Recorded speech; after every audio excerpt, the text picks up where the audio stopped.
Hello everyone and welcome to this new live stream where I'm creating an entire game in C from scratch. If you have been following along, you saw the game progress all the way from nothing to where we are now, and we have been creating a lot of cool stuff in the game. Last episode we optimized the render. It was a crazy episode. It was like 4.5 hours or something. Yeah, 4 hours and 22 minutes. We managed to get the game running in 4K from 60 milliseconds per frame all the way to 16 milliseconds per frame. It actually got a little bit lower than that. That was a cool challenge. Now we are safe to go back to gameplay programming and maybe expand the levels a bit and improve the overall feel of the game. Okay, now if you go here to the itch.io page, and I have some cool news for you in a second. You can download the game and the source code for free. Just click here, and then you can download every day. Every different episode of the live stream, you can download that separately. Starting from the first day, and then when you click download now, you're welcome to give me a tip. And I gotta say, I have received a couple of very generous tips, so I thank you for that. And but if you just click no thanks, you can just download the game.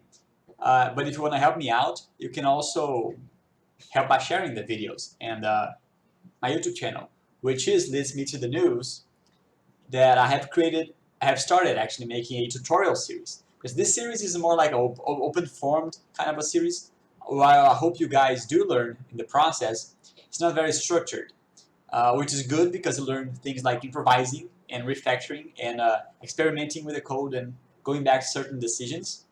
But on the other hand, having a more structured tutorial is nicer for beginners. So that's the target of this tutorial series, and I've already created the first one, and that's pretty cool, I think. I added it with a little bit of animation going on. Let's see.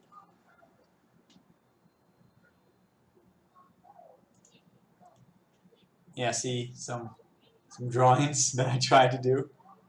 And if you are interested in a more introductory step-by-step approach and a quicker, because it's going to be pretty quick compared to this series, you can watch this series and share with friends who maybe wants to start programming games. Okay, and I also changed the art for the channel. I think that's pretty cool. There's nothing now. It's my other commercial game. Okay, so these are the news, and I'm really excited to where this will lead us. Okay, now let's go ahead. And if I'm not mistaken, I'm gonna crash, and I do crash. That's because I deleted some of the old art assets. No, at the end of last stream, I don't know what happened to me. I was a little bit crazy, and I really wanted to get that 16 milliseconds per frame. So I did everything I could, and in the end, I ended up having the logo split into having just a little part of the bitmap, the actual bitmap, and the other things just doing by hand. Let's see if I go to the menu, go to the logo. Yeah, see how we removed the logo. Now it's like a hand-drawn logo, so to speak. So yeah, that was like crazy. I don't know if that was the best call or not, but I wanted to get that performance, man, and we did. So that was a victory. Let's just remove now the loading of the logo because we're not going to use that logo anymore. Just the half logo. Let's see where we are. Okay. Nice. So that's the point where we are now. Even if you go to full screen, yeah, see we're running at 12 milliseconds per frame. It's really, really cool. And we're running at 2. We're running at 2 milliseconds per frame at this size and running at 12 at 4K. So I don't know, we are at a great point. So it's time now. Let me get my note because I played the game a little bit off stream, so we can prove that. We should now start the gameplay final pass, I should say, which is our to improve the levels, do like better levels, improve the feel.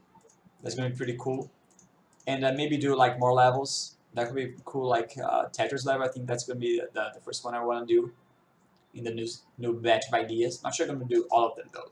These are just like batches of ideas. and that's it. And then we can do like the final polish pass, which will include the engine. Now today we're gonna start doing like some things like make the mouse P based on the old position. This is like some general improvements, and I'm also going to improve the player movement, which is what we discussed last time around. And the collision is not 100%, so I noticed a couple of collision problems, and I'm pretty sure I want to redo the collision. But maybe we're gonna do the level before, just so we can just so we can get some more visual stuff going on today, because we did a lot of engine pass. So let's start doing some gameplay. But yeah, this is important, and let's also do like the battle levels. It's not too hard, but we're going to start in our path to making the levels better. Okay? Now, first thing that I should note is that if I Alt-Tab, like if I open, I don't know, it's Notepad, see, the player gets all crazy, and I want to fix that. And the problem is that here in the Windows platform layer, when we set the center screen, see, the center screen is the position we're going to use to lock the mouse. Okay, and yeah, and then mouse input. Let's see, where do we set the center screen? Let's see.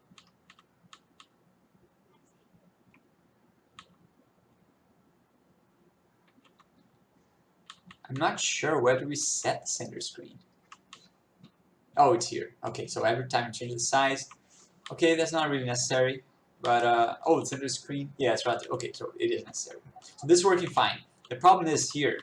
When we calculate the DP, we use the center screen as our target position, which would be okay. I mean, it is okay when we are centered. But when I Alt-Tab out of the game, I'm no longer sticking the mouse. See? Now the mouse is free because the player doesn't want to play the game for now. And I should really also let me see. Yeah, I should maybe not set that to 0. Set cursor to 0. Let's see. That's the size. The activate app. Yeah, I should only set the cursor to 0 whenever I unlock the mouse. Oh, lock the mouse again. So if I Alt-Tab out of the game, I should really let's see the cursor.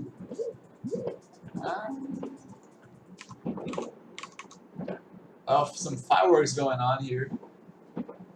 I don't know what's going on. Yeah, you guys can probably hear the fireworks as well, yeah. Okay. Set cursor.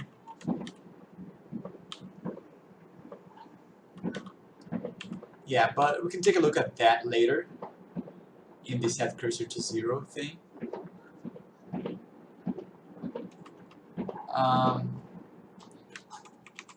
Can we change this to like what? Do we have to get a we have to get a cursor. I don't remember entirely how we did the cursor thing. Let's do like oh, that's the audio. Set the cursor position, set it to 0. We only set that to 0. We don't. Yeah. I'm gonna put like a note. Let's see. Here. Let's say, well, we can do that. So I'm gonna set the cursor. I'm gonna do like cursor, and right here I'm going to make an H cursor, load cursor, the IDC arrow, which is like the default cursor. Then all I have to do here is like do a handle to a cursor, call that 132 cursor, and then we can use that. So okay. I should have recorded those fireworks because we are using fireworks sound. And That's pretty cool. Load cursor A. Let's see. Load cursor MSDN. You guys saw that a lot. Like going through the documentation and make sure everything's working. The instance. So let's take the age instance. Okay, let's see if that works. Okay, that works. Yeah, we already see the mouse there. Oh, I don't know. It's not 100%.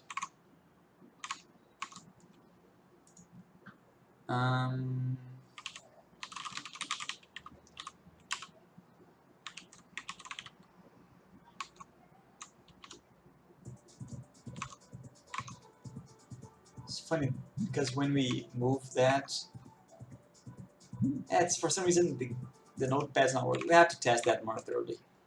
So I'm going to like test more thoroughly. Is that how you write thoroughly? I'm not sure.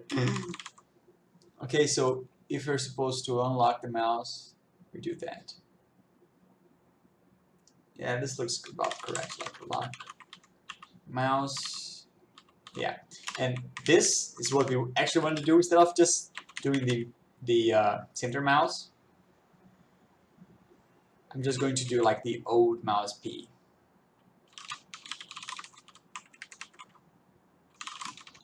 Okay, and after we do that, we can set like the old mouse P, old mouse P, 32. We can set that to the mouse pointer. So I'm gonna call it new mouse P.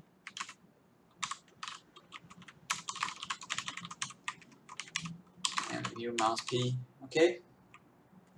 And then I'm gonna create. Let's see. Create v2i old mouse P.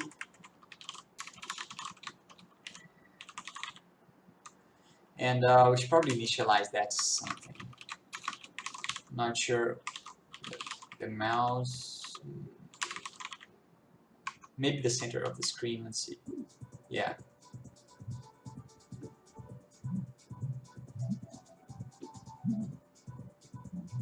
Well, it's really problematic. Old mouse P.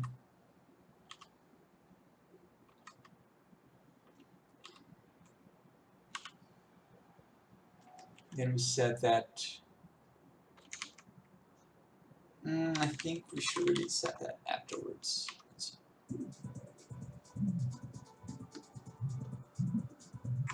No. Let me just for let me not. Well, I'm not gonna like define hide cursor.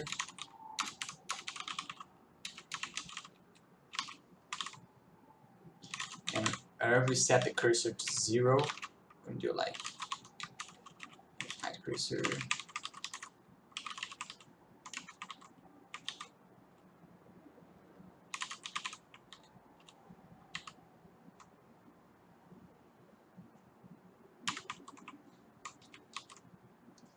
Yeah, we already did this load cursor thing.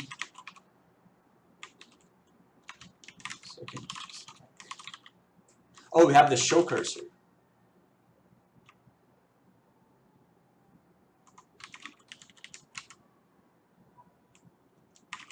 Maybe that's what was missing there.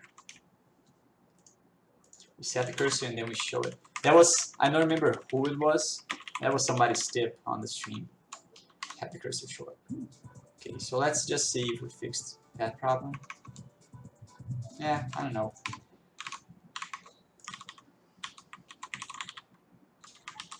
Set cursor, but it's still okay. So now we should hide the cursor. We should not hide the cursor. Yeah. Let's see. Okay. So let's review the code. The first position should be wrong, but that should mean that every position is wrong. Now the new mouse P is this guy, and the DP is going to be the subtraction with the old guy. Then we set. Oh, okay. Yeah, this is the problem.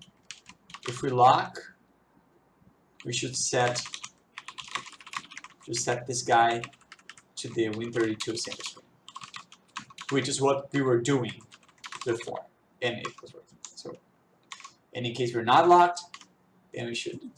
Okay, so the first position was problematic, but now it's 100%. Now if I go back, it shouldn't go crazy, and it does go crazy. If I go back, let's see. Perfect. Just gonna fix the first position. Well,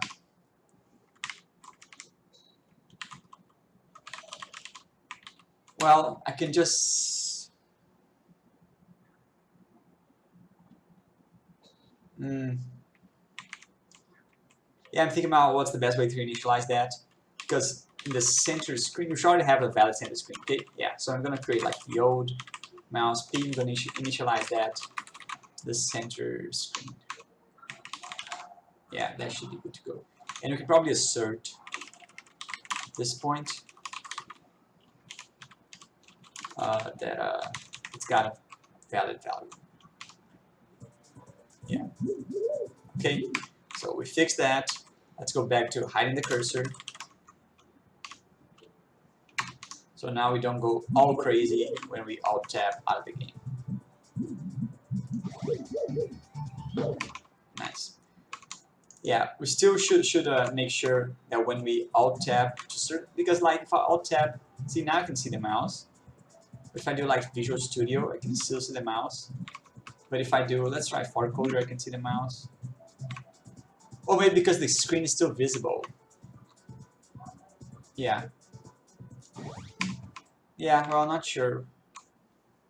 Not sure what I'm gonna do in that case. But that was a victory for now. So, okay. And now we got a small problem. We have to redo the player size because if we have a slow frame rate, it doesn't run exactly the same. So check out the menu. How we get super thin, and the audio gets high pitched as well.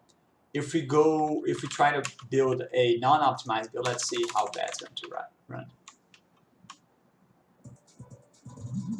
See, it's not as high pitched. That's because the size is still frame rate dependent at this point, which you thought about different things to do, like make the player have a size that have a d, which is a velocity for the size, a derivative, fix the player scale at low frame rate. So yeah, that's the base plan, and the way we assumed we were going to fix this by redoing the player size, but not entirely sure that's the best way, because the thing is the audio doesn't use the player size. Let's do like player movement sound.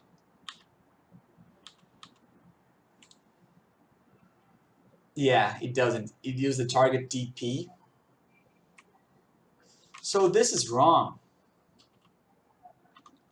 This really should be the target DP.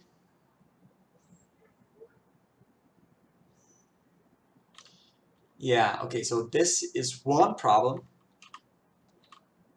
Play movement sound.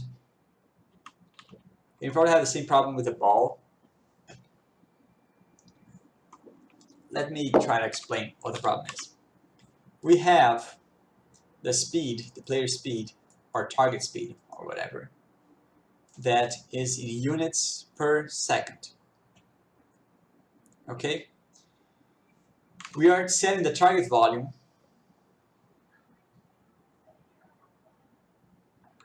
to the units per second times a very small value.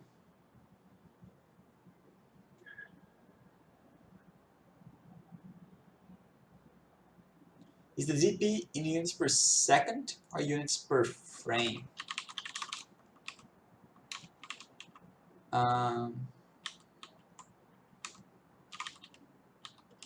Okay, let's see where it's being set.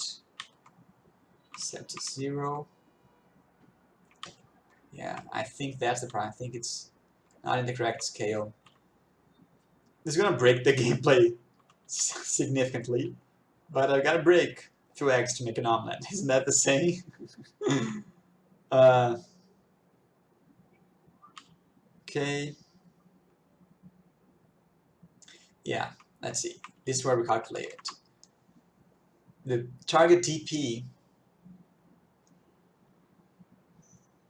is the desired P minus the desired. Yeah, see, we did that, I don't know, in the second day. That's not actually correct. Well, or is it? The DP, should the DP be frame rate? The DP should be frame rate dependent. And because, let's see, we have a desired P, this is like the new P and the old P. Correct? Let's print this guy.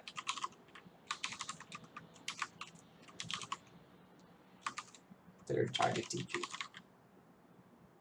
We don't have a print v2. Let's make a print. We have a print v2I. Let's make a print v2.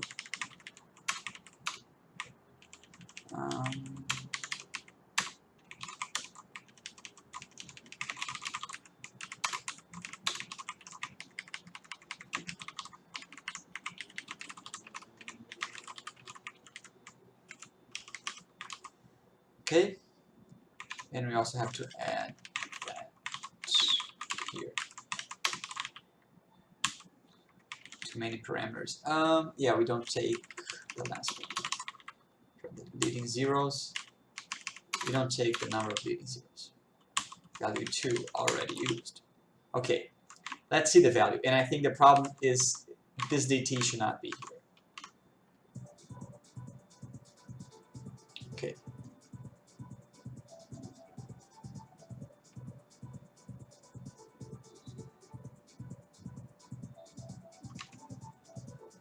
Yeah, it's kind of hard to analyze numbers. We could say like if player target dp.x not 0, we print that. That may help a little bit. Then it gets to a horizontal. Nice. Let's say if it's greater than 10.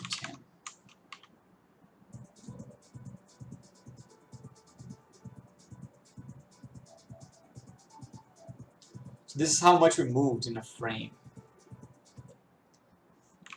Yeah, so this is wrong. Now, so the dp should be how much we moved in one frame. Units.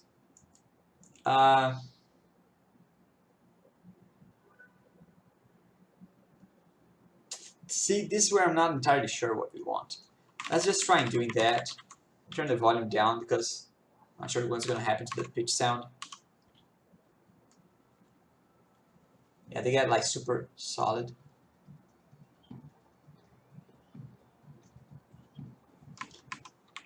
Because of that very small number that we're using for the target. Well, just, yeah. But it's hard to see if we're going to get consistent results just by looking at this thing. So what I'm going to try to do is I'm going to change the spring parameter. Let's go to the spring. What happened to the indentation? That was pretty weird. So let's use the DP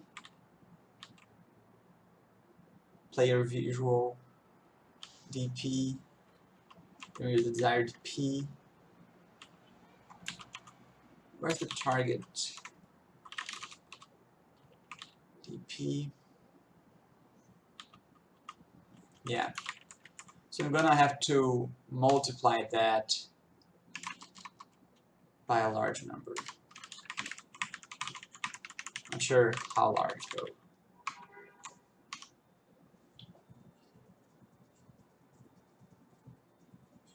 Okay, that was a little bit too large.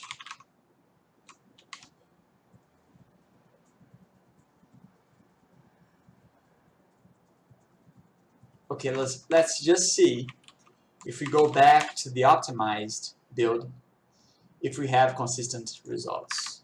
That's the goal.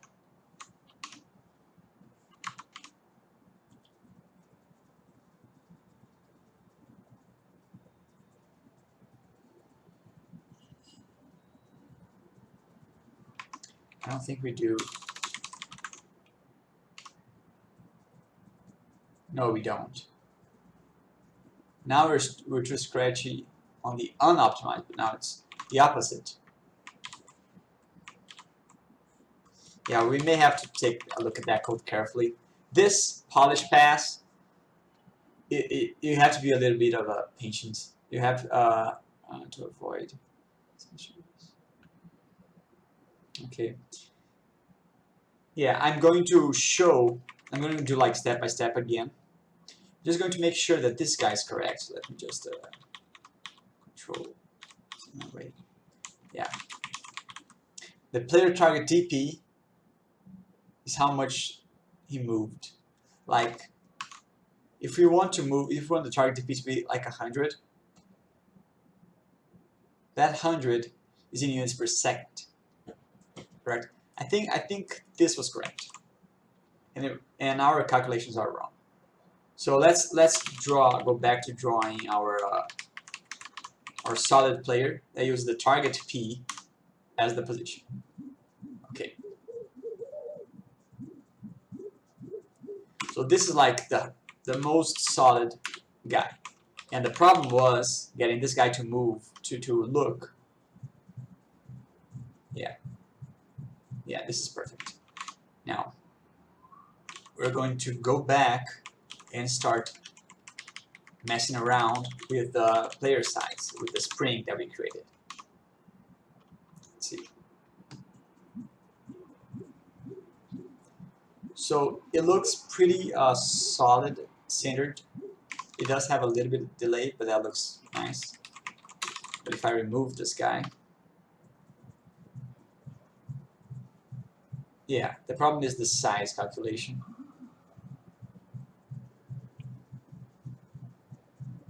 Let's try fixing the audio first, because that looks a little bit easier. So whenever we set the player movement sound here, there's the player target DP. See, because we divided by the delta time, we have to multiply that by the DT. That makes sense. Let's see the DP. DP, yeah. So we should have consistent sound now.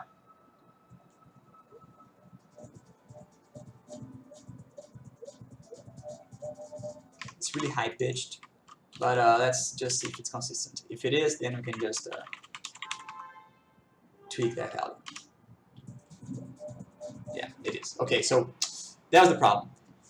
We were using the DP, but we're not multiplying that by the DT. So we want that to be less, be lower pitched. Let me put audio for you guys directly and not go through my system.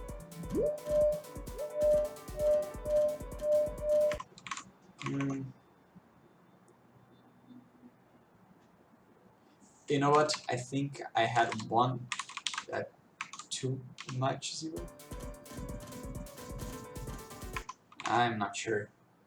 Let's just play around with the target volume. Let's just make it like this. That's here.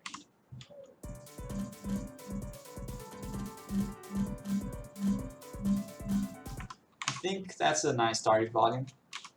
Now for the target pitch, I think that was too high pitched. Let's see.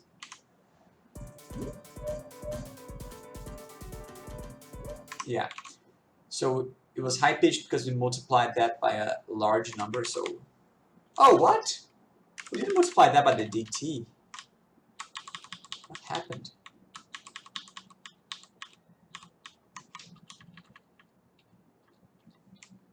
Well, that makes a lot of sense, right?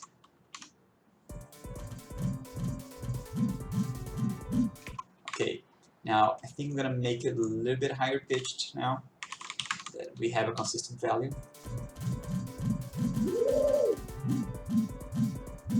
Okay, that looks good. Now let's try that now with the unoptimized build. Let's see if we have the similar result.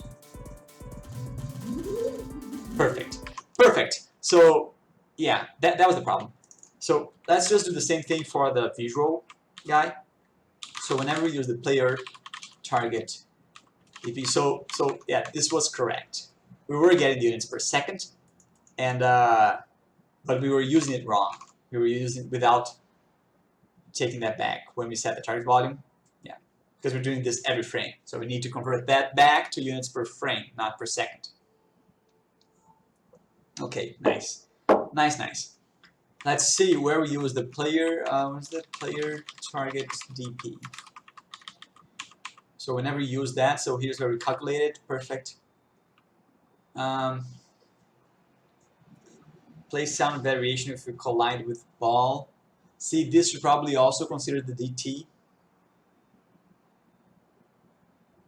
Or not, let's say, if we collide with the ball, we see our, no, this is perfect, this is perfect. Let's see about this, the ball, yeah, this is also perfect because we are setting the DP to the DP, so they are in the same unit. Now this is probably where the problem is. Yeah, see, the same thing we did down there, and still don't have the yeah, the DP multiplication. So if we multiply that by the DT, now we have this guy in units per frame, which is what. Oh, wait a minute. We are multiplying that by the DT.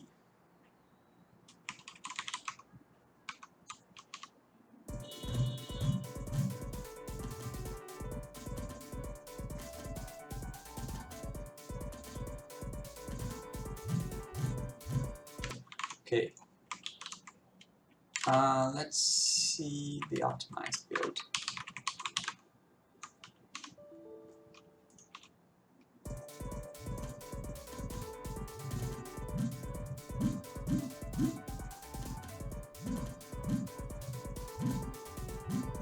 I don't know. Let me try running that full screen.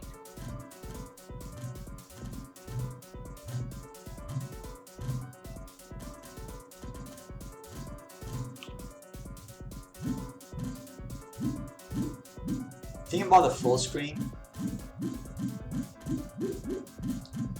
Is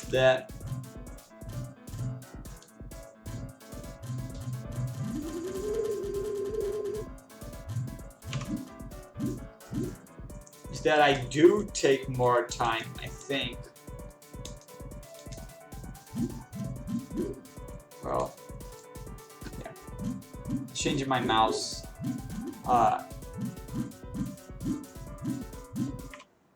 This is weird. So let's try to understand this a little bit more. We have a spring, a visual DDP, which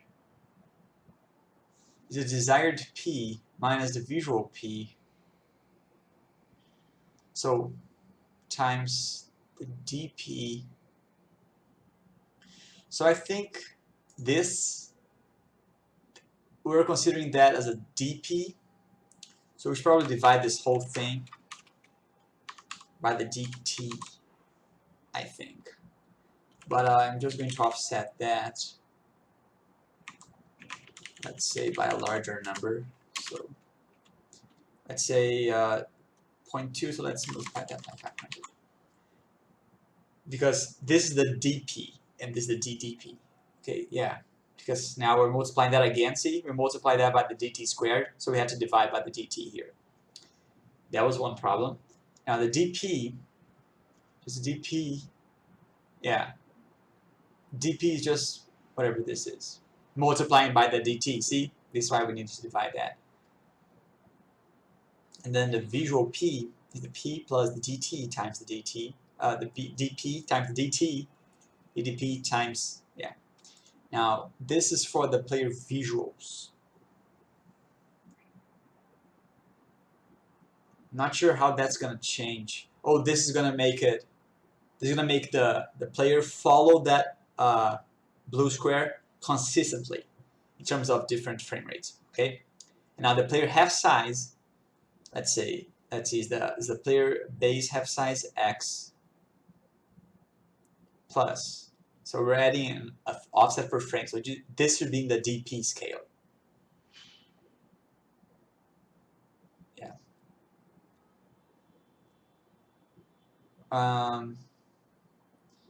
Which is 1 times, yeah. Maybe this is correct now. Let's see. Okay. So we crashed. Why did we crash? Yeah, our position was too much. We have to fix that. Yeah, I'm gonna fix this. I'm gonna set the hot level to be to have a range, because I don't know, it shouldn't crash. So we could be from 0 all the way to the L count, right? So hot level is gonna be clamp of 0 and the L count. Maybe not. Well, not the L count. 0 and L count -1. Okay. Now we should have a crazy position, but we shouldn't crash. So yeah.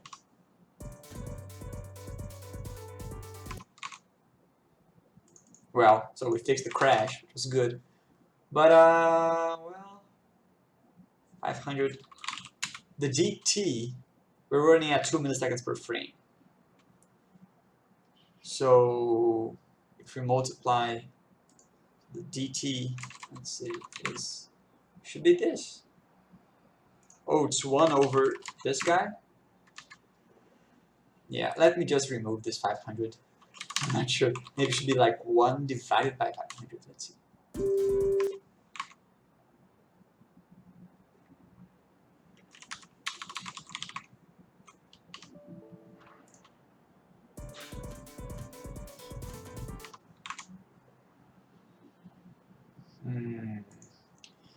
If we remove, well,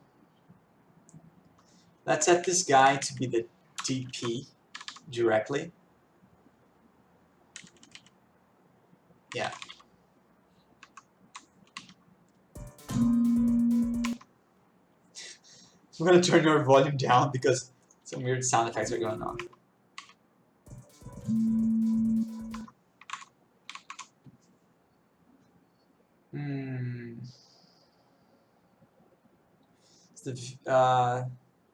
This guy is how much you moved last frame. Maybe the multipliers are wrong. Just move this guy again. Let's see. Maybe it's gonna be 0. Okay. Okay, now we can see. That was a. I wasn't expecting that. Just for crazy fun, let's just make this guy, the player, half size Y. This is for no particular reason other than our amusement. Like this, see? Looks like a band. Okay. Now, the thing is, we should have consistent movement like this across frame rates. So, scale-wise, because the position we just we ignored it. So, let's try removing this guy. Looks pretty consistent, I think. So I think the size is correct, because the size is pretty much like what we did there. We multiplied that by the DT, like this. Now this guy is wrong, the spring. So, hey, Nat, nice to see you here, man. Everything is great around here. What about with you? Nice to see you, man. Okay, let's fix the spring thing. We want to change So the basic thing we should do, we should do like one step at a time. We could set the visual P to be the player target P, right? So this way we should have like a non-stretchy guy. Okay. Actually, I think we do stretch, but we don't have a delay, I think. Not sure. Everything's great here. Nice to hear that, man.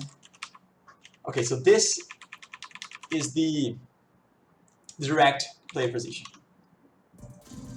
We want to add a spring effect, which means that we want to get somewhere. Like, you guys saw the final result that we wanted, right? But it's not consistent across frame rates. That was the problem. So let's say if the player is the target position is here, we want the actual position to do something like this. Okay, that's what we did with the spring effect, and this is the basic equation. This is the target position. Let's try to change that to the desired P. Let's see if there's any difference. No, it's maybe one frame of a lag. Okay, this is the target position. Oh, and this was the DDP. This is the target position. DDP. And this is our position. Okay? And this is the target velocity, and this is our velocity. I think this is okay. I think this is correct. This is a spring equation, pretty much. If we remove this part of the coefficient, we should just have like an infinite spring. But I'm going to remove this one multiplier here. And the player DDP, just going to multiply that. And this looks correct. Now, let's go back without the velocity coefficient. Let's see. Yeah.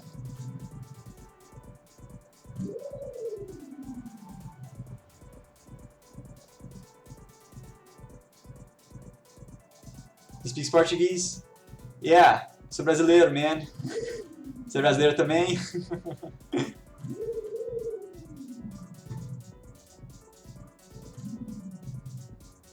Okay, so the interesting thing that happened here is that I wasn't really expecting to stop ever.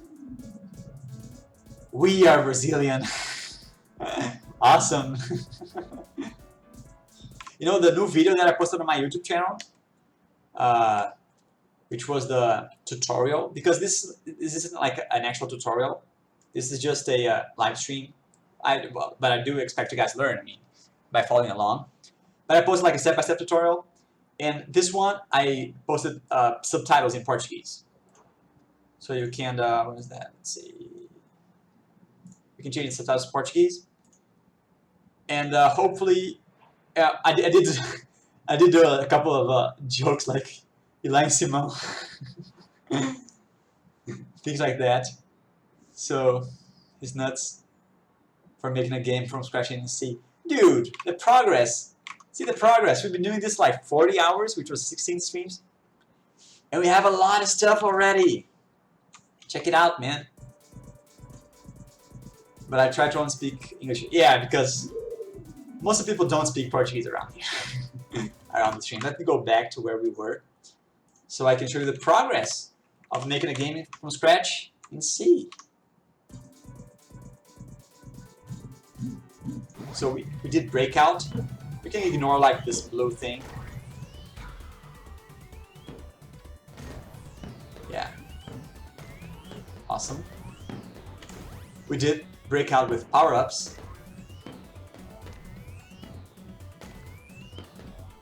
Well, if we can get a power-up. Yeah, there you have it. And bitmap support. Yeah. Okay. And that's what we're going to improve today. The other game modes like Breakout Pong. Oh, almost got behind. And Breakout Space Invaders. And while I do this, I can even do a game using an engine. Well, but that's the process, right? I mean, the more you do, the better you're going to become at it. And and the amount of time that you invest is like really proportional to the results that you get. And I'm super sure about that. I mean, it's pretty evident. If you do want to learn things like that, check out that this video, and it's the first in the series. I just posted the first one. I'm gonna post the other ones in the following weeks. I do need to invest time on it. Yeah, but once you get started, the hardest thing is getting started. I mean, once you do get started, it becomes like a routine, like a habit, and then it's all my fault. Yeah, but I don't know, man. It's not like most people have hard times starting, right? I mean, I had a hard time starting, but once you do get started, it becomes like a positive feedback loop, like in a game, right? Because you see the better stuff that you're doing, and you want to do even better stuff. So I think we are consistent now. Well, I'm gonna have to review that code because yeah, let's see. The size wasn't changed. You see, now the audio does not look consistent.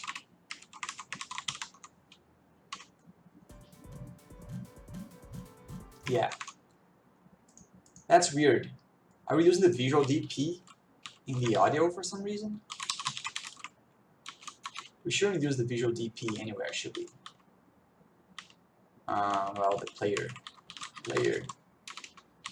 visual DP. Yeah, we are not.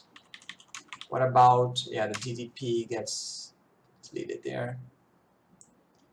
Way more fun. He's doing the handmade way more difficult in general, way more fun. Yeah, dude, it is more fun because I know the fun about building things from scratch and understanding them and being able to do well. Speaking about understanding them, we should really understand what's going on.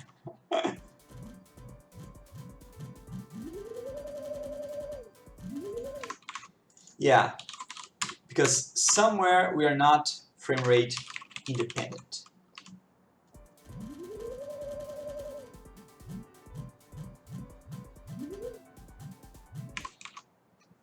But I don't know, man. Sometimes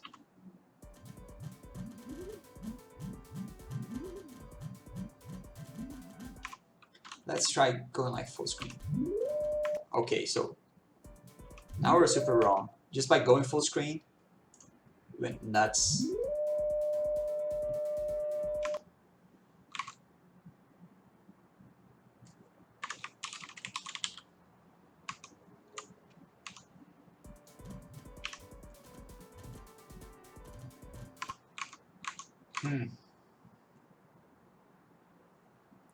So yeah, see, now it's hard for you guys to see. Well, let me see if I can change the display. Let's see.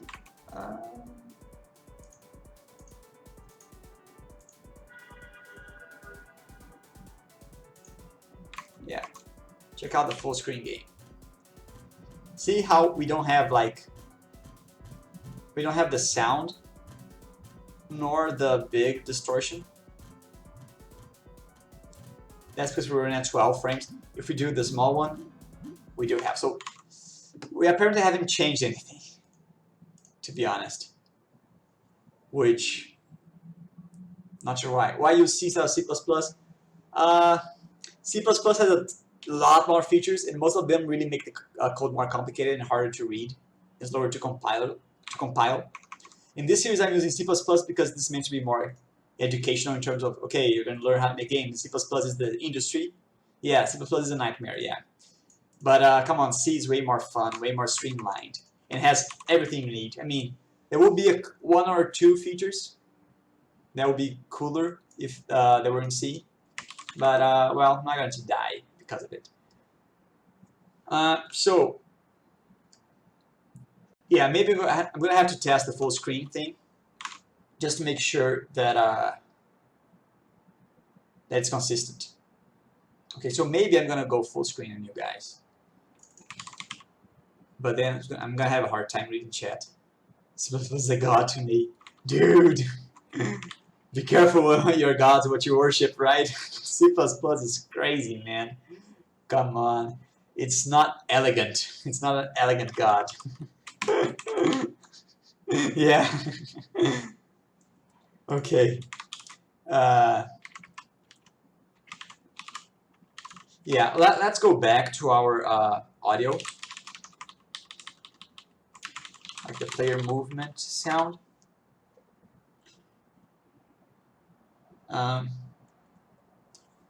We are taking the absolute of the target TP times the DP.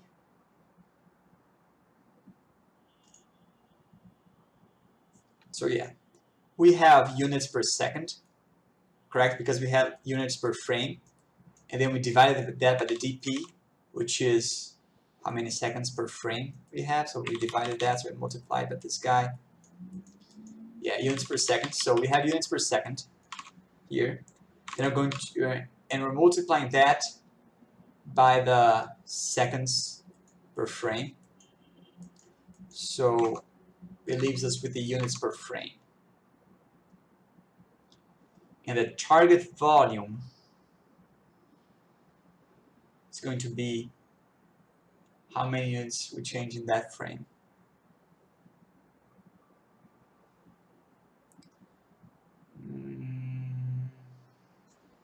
This is gonna be bad.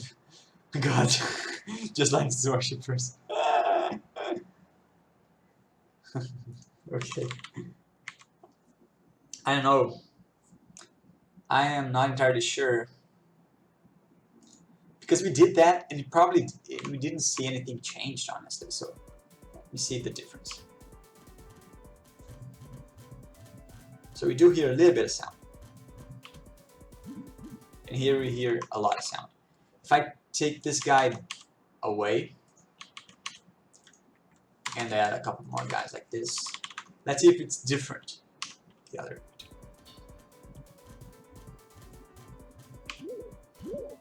Okay.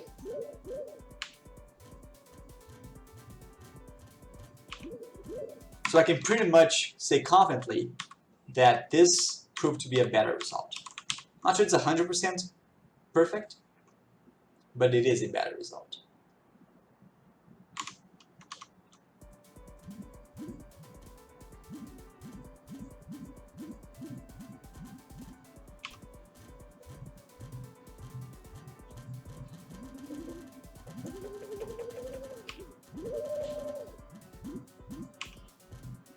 Yeah, this may just be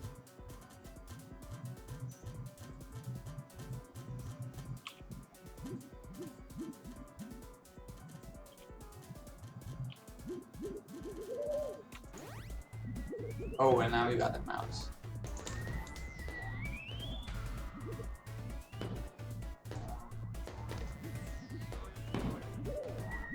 Yeah, see at like 1 millisecond per frame, we are super jelly. Oh, but we are pretty jelly here as well. At 6. Yeah, see? Okay, so that's evident. So, like this. Oh, you guys can't see anything, right? Let me show you guys again. Okay. So, check out this movement. Try to do the same movement. Yeah. So, we are still frame rate dependent.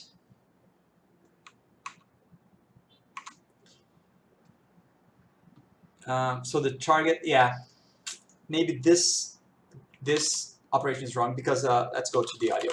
The target volume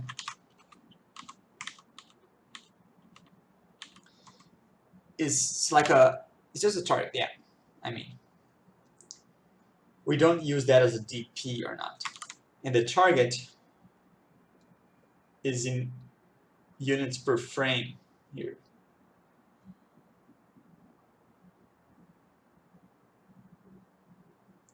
The target volume, I don't know, should just be the, this is like really complicated because we are like in a couple levels deep in terms of time indirection, if I could say that. Like, yeah, this is the This is the problem. We have the DP, which is how much the player moved from one frame to the other. Okay, that's the DP.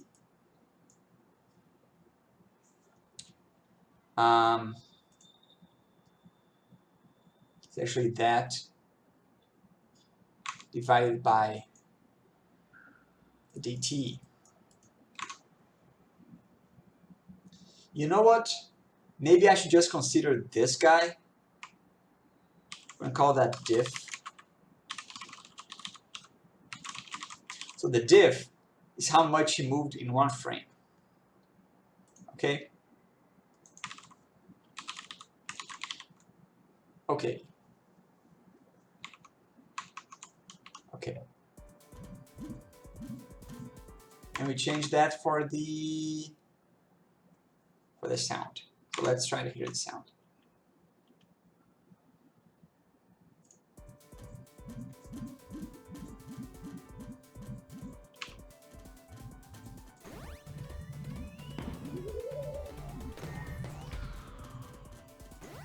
Okay, I think we are perfect now. Let me show you guys the full screen again. So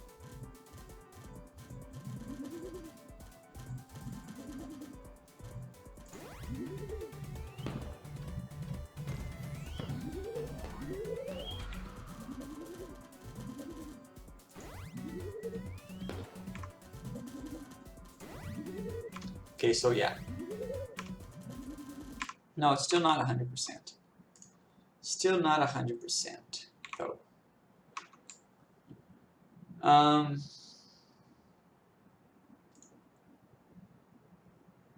This guy we are dividing by the dt, and then here we just multiply that back to the dt. But this guy is in units per frame, so units per frame. If you multiply that by the frames per second, it's like dividing by the seconds per frame. You get the units per second, so I'm going to try doing the division here, which is the same thing, so I could probably just use the other guy.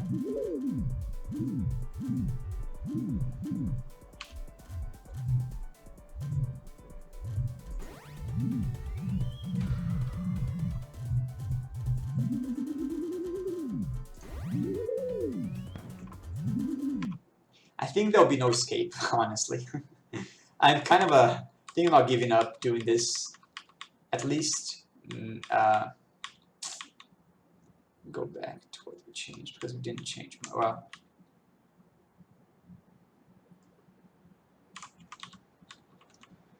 so at the end of the day, I think this guy should use just the div, because we're updating that every frame.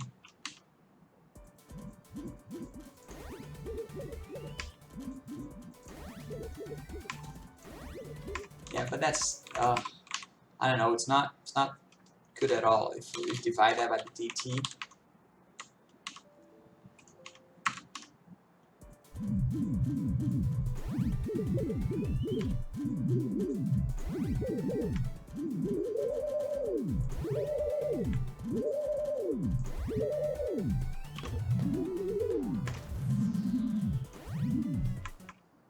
I think the other problem actually may be this move towards here.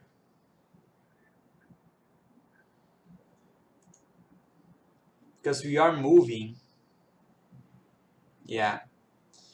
Yeah, I think, okay. I think I got somewhere. This move towards is trying to get to this goal at this speed, which considers the dt, plus the target. So this is just wrong. I mean, it should be something like this. And let's see the move towards. Okay, and then in the audio, move towards. Let's see, we use that in the fading speed. Let's see where we set the fading speed. And that's just a constant. Okay, so yeah, the dt should multiply both of these guys. So let's see. I think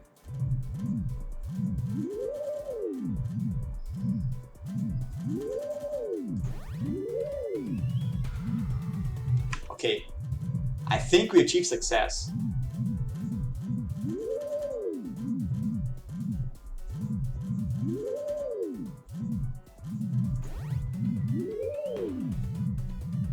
Let's see full screen.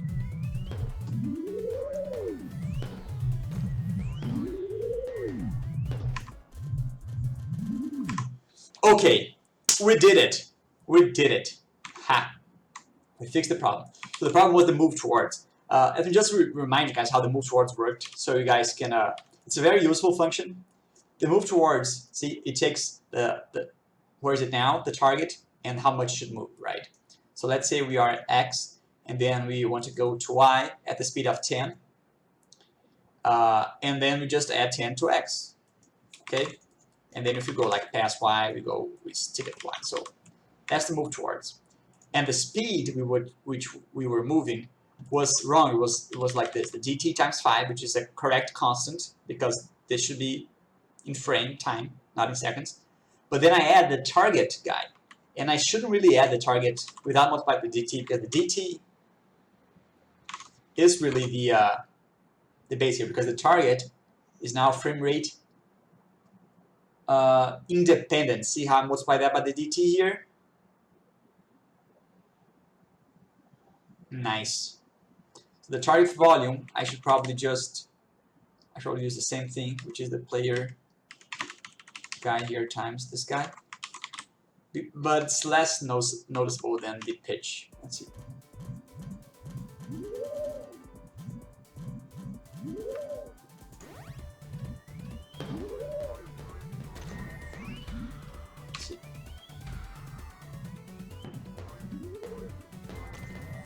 Okay, so this is not correct. The target, I'm multiplying by the dt there, so I should multiply it here. Yeah, I think, I'm not sure, let's test this.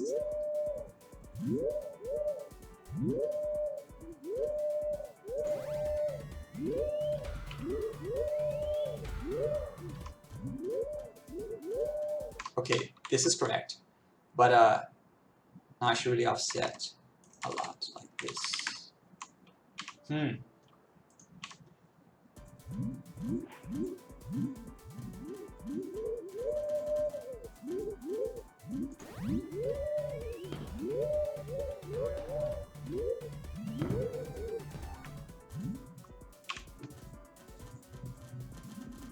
Oh, so okay, the volume is wrong.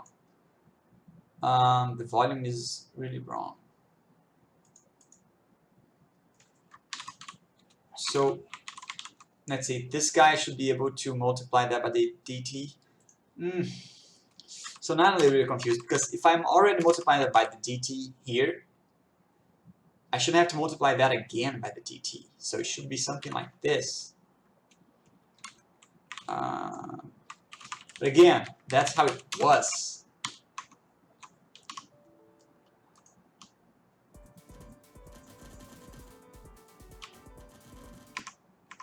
Now I can't hear anything.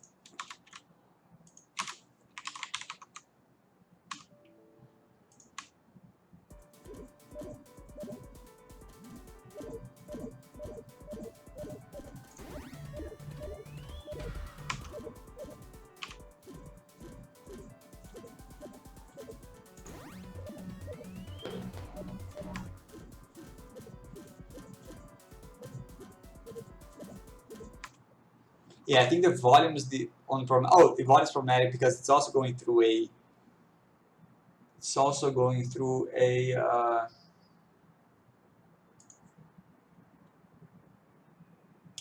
It's also going through a move towards there. So if I set the player movement sound fading speed to something smaller.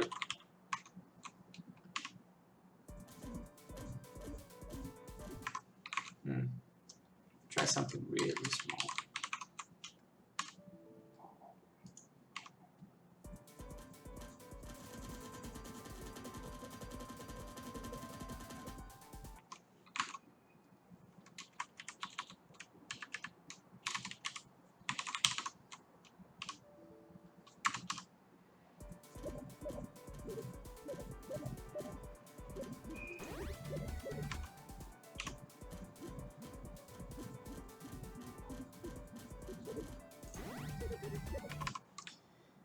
Yeah, I'm pretty sure the problem is the volume now.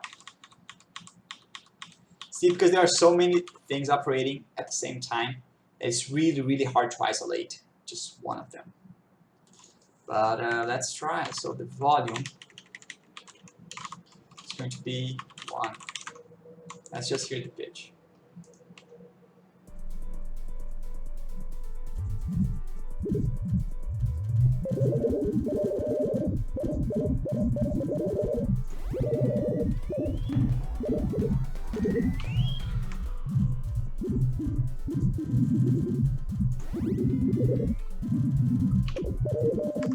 So it's not correct. Let's go back to the way it was. And I think, let's see.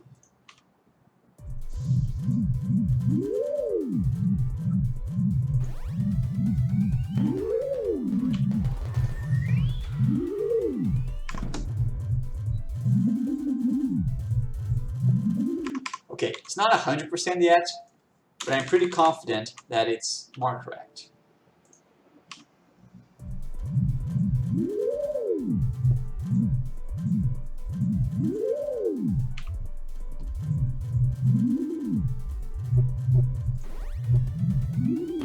Yeah, and at the end of the day, it's not about making the perfect game. It's about improving the game every time. So, oh, the volume was wrong. Let's see.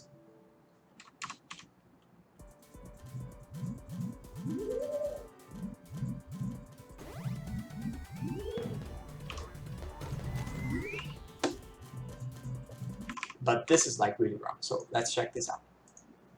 We want to go to this guy, which is how much he's moving, times the dt. So it's the amount per frame that he's moving. I don't think the target should include the dt. I don't think it should.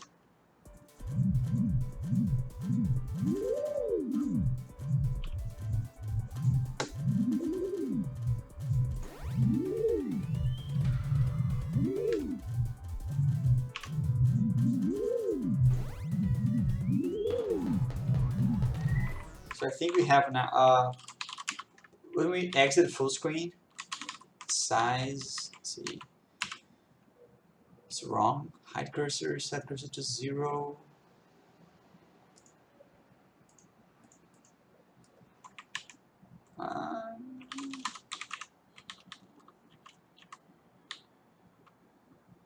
I don't know, the set cursor is really finicky. Okay, I think now we are a lot more correct.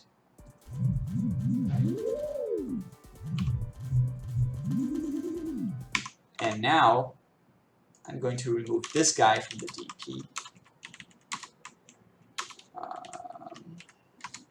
Oh my god, he tackled so many things here. Okay.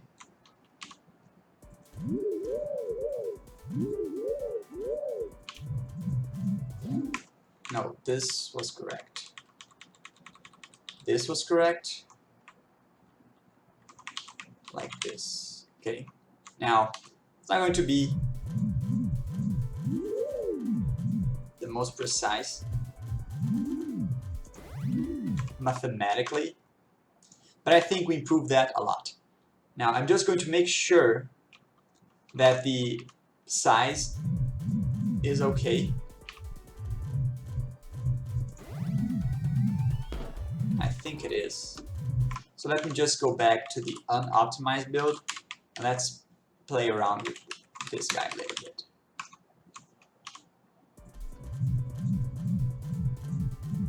Okay, I like that. I really like that. Well, I don't like that. Check out what's going on.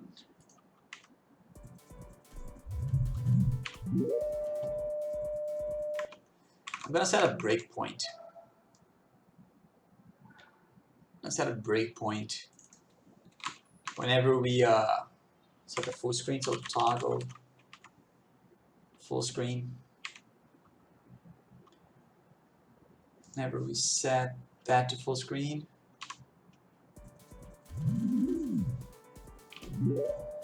Well, it didn't break for some reason. Oh, it's the other one. It's this one. Let's see. Okay. Now, whenever we change the size to full screen, I'm also going to put like a breakpoint here in the size. Let's just keep going, and also I'm going to put a breakpoint in the update game. Let's see. Now we should be able to update game. Let's see what's the mouse TP.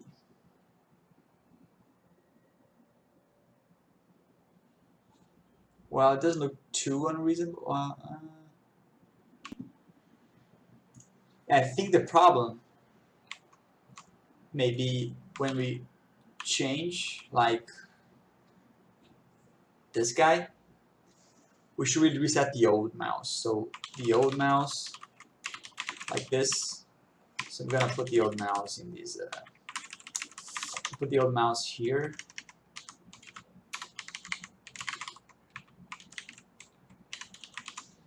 And we're going to set the old mouse. Then we change the size as well. Yeah.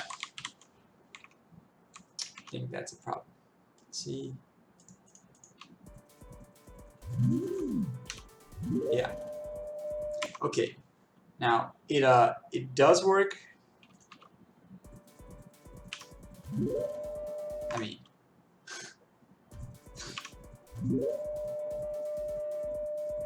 well, it doesn't work, I suppose.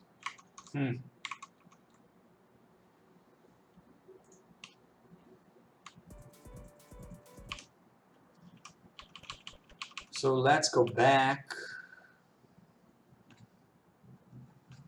to simulating the game, updating the game. Let's see. The mouse. Why is it unreasonable like that? But we did render. Yeah. Oh, I suppose it was kind of correct. No, I suppose it's correct. But this is where it gets out of hand. So the mouse DP world's 26 units, which is a lot. And then, okay, we set collision, and let's see the spring. Yeah, this guy is gonna move quite a lot.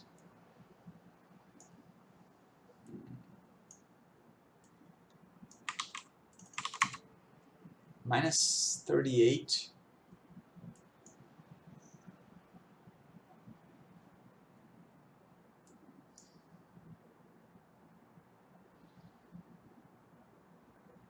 I don't know, this guy, which should be positive 800 times,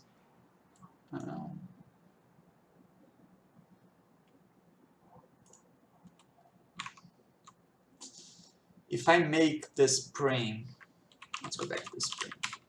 Well, but we're not going to run at that frame rate anyways, so maybe we shouldn't spend too much time on that. Let's just understand a little bit more about the problem.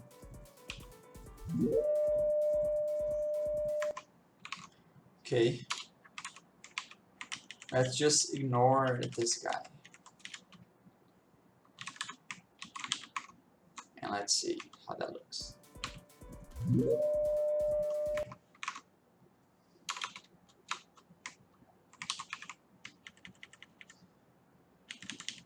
I suppose it was correct the way we assumed that this whole thing had to be divided by the dt. But then we should really multiply that by something else, but let's just check out. Yeah, see how we get very small values.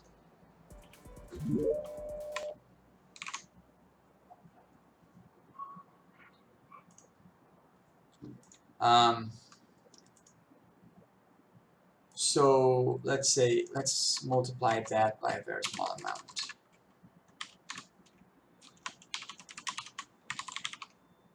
Let's see.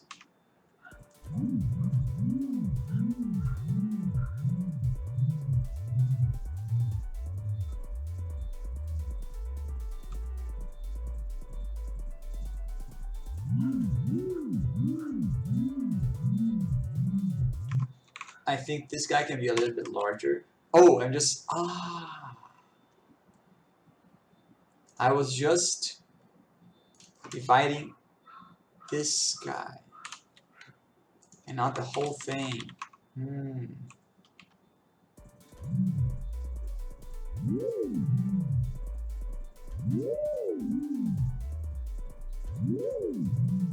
Okay, let's cross our fingers.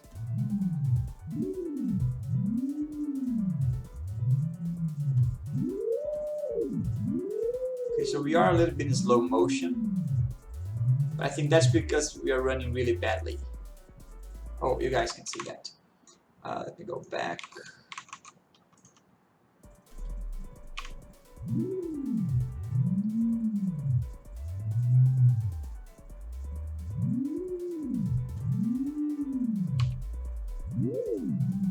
No, we are really faster, so maybe I shouldn't divide by the dt. Let's see what happens if I don't divide by the dt. Now we're super slow.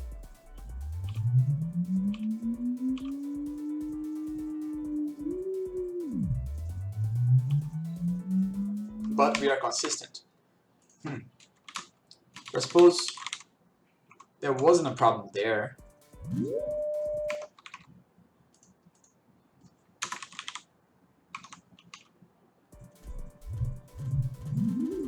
I suppose I just have to limit, yeah. Probably just have to limit this guy. Because since we are running at a very slow frame rate, aren't we limiting the frame rate?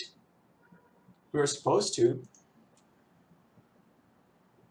The last DT.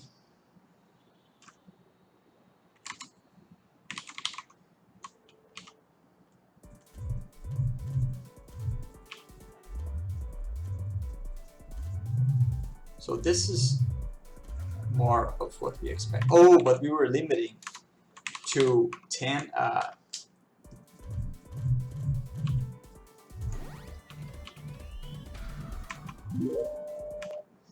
Well, this is very wrong now. I don't think you guys can read anything, right? Because of the size.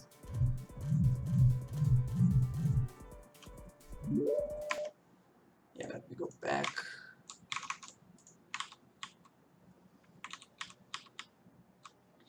You know what, I think we're going to keep at the point where we were, like this. At this point. Yeah, at this point. And then I'm just going to limit this guy. Let me just print it to see what values we have.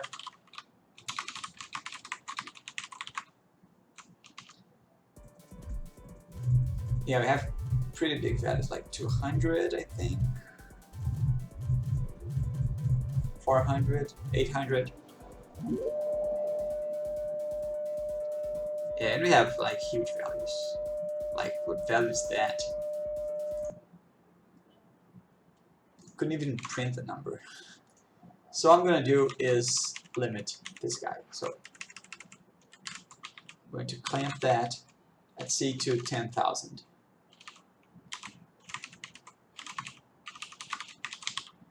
Okay. Clamp F. Let's see.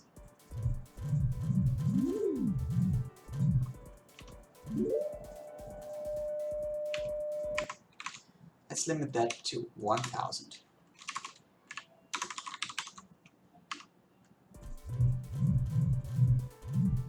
Nice. It even looks better.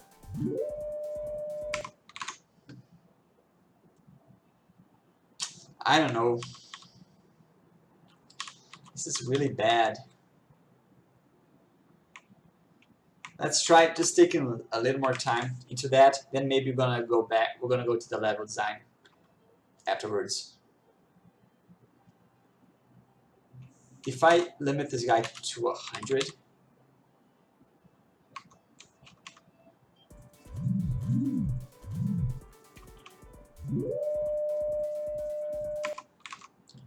that the target P? It doesn't make any sense.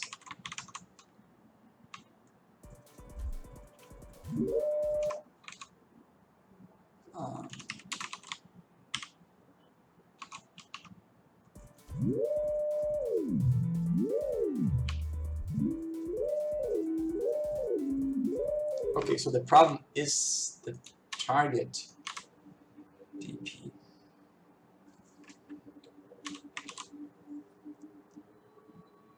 Okay, so this guy is the desired minus the visual, which is how much it moves last frame. So this is the target position.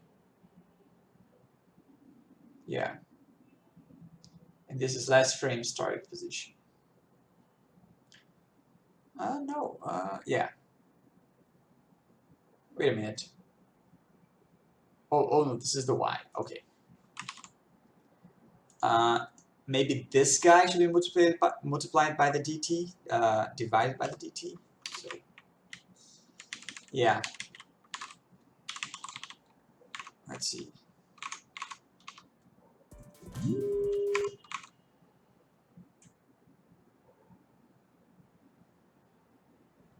Because here multiply that by the dt squared.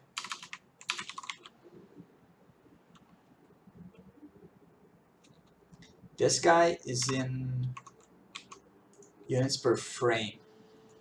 So if I divide this guy by the dt, should be units per second.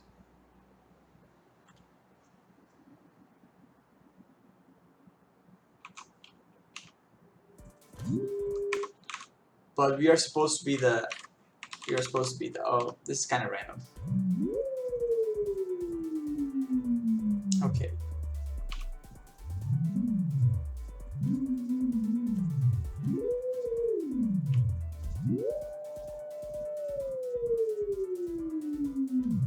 So we don't go nuts, but we do have different results. We are faster the slower we are. So if the dt is greater, we are faster. So this really shouldn't be necessary, I don't know.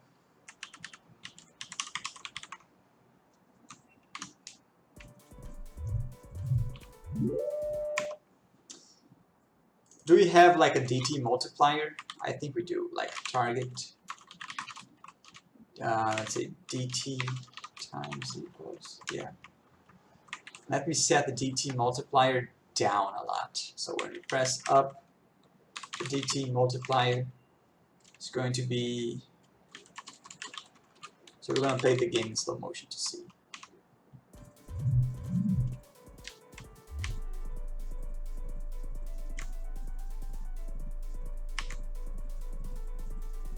Well,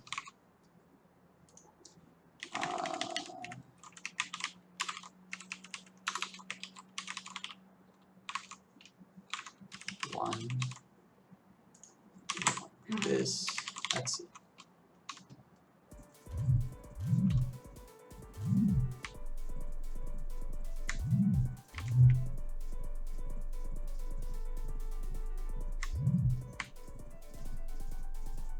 For some reason, it's like really slow.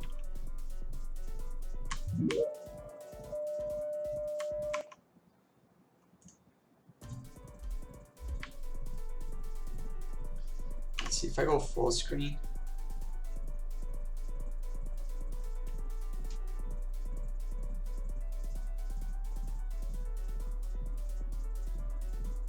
It doesn't appear that we're going back to our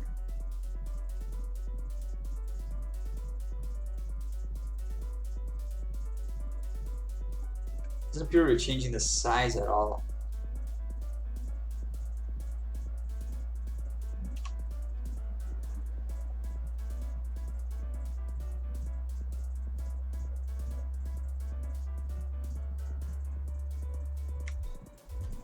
Maybe it's just because we were super slow.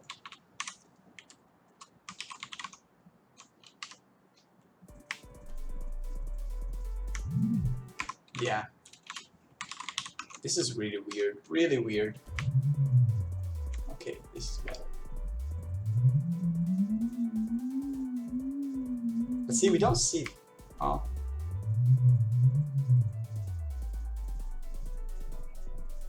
Okay. Let's see that on full screen.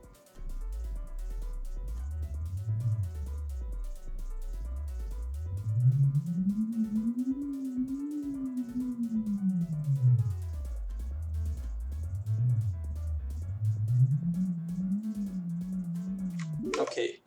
Problem is, when we move a great amount of, let's go back to the screen. When we move a great amount of length at this point, we go way overboard. Okay?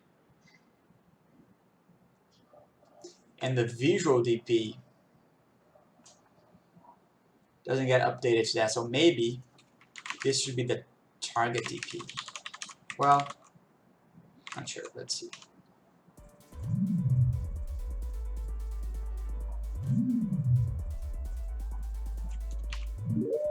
No, that doesn't have anything to do with it. This guy is when we are super high, this guy becomes super high, and we go like really strongly on that direction. So I'm pretty confident this guy should be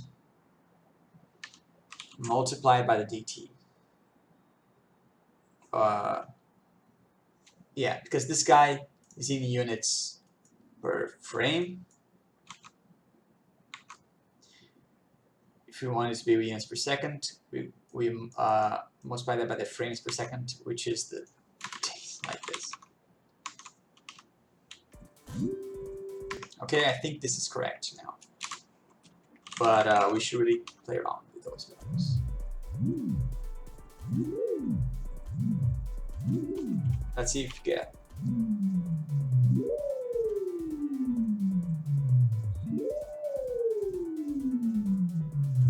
It's funny because the scale also took a long time. Maybe all our assumptions now are correct, I suppose. That this guy is the DP. Is that our assumption? No, that's not our assumption. Forget about that. You never heard that from me. Our assumption, let's just see again.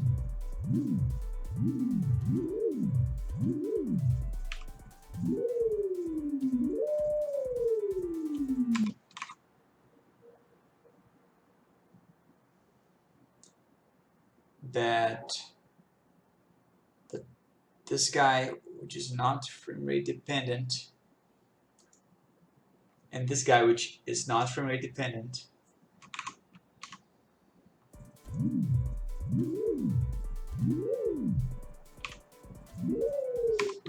you guys can't see, right? I keep forgetting that. Let's see. So this is the fast result, and this low is pretty much slow motion.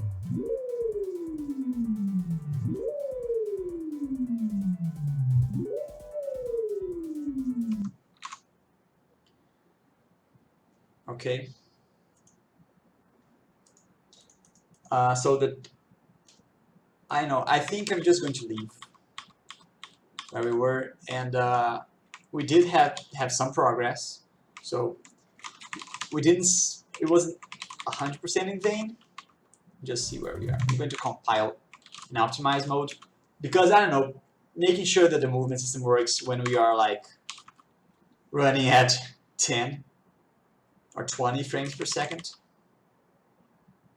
No, it wasn't 20. We were. Yeah, it was 20 seconds per frame.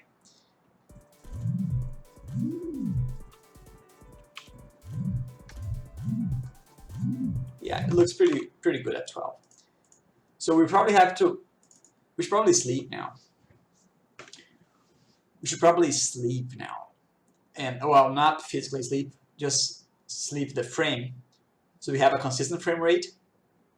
And now we can play around with the values a little bit more. Okay, so like review their scales at super low frame rates. But we did improve that, so let's go back to the game polish pass.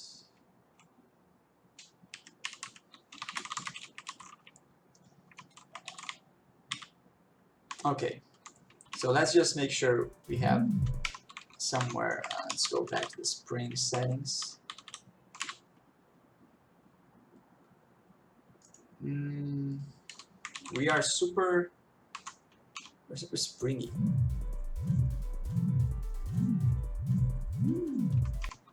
Ah.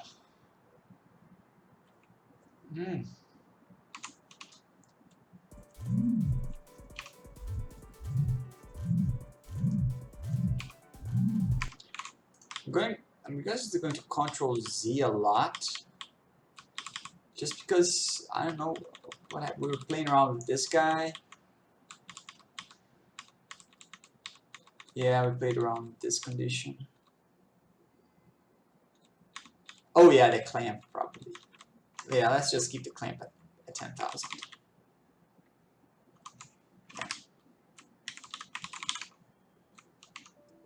Okay. Nice.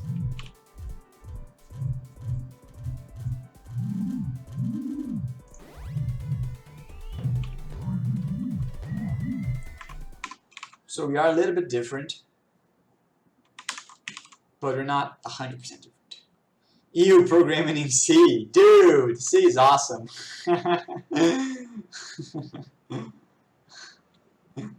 Oh man, that's awesome. What do you mean? Now I don't do C. Well, you should do C sometimes. It really clears your mind, if you know what I mean. Well, kind of forgot what I was doing. Yeah, let me remove the draw rect suffix, so like this. It was still confusing. Don't you think C++ is more confusing? I'm pretty confident. I think C++ is way more confusing than C. Maybe if you compare that with higher level languages.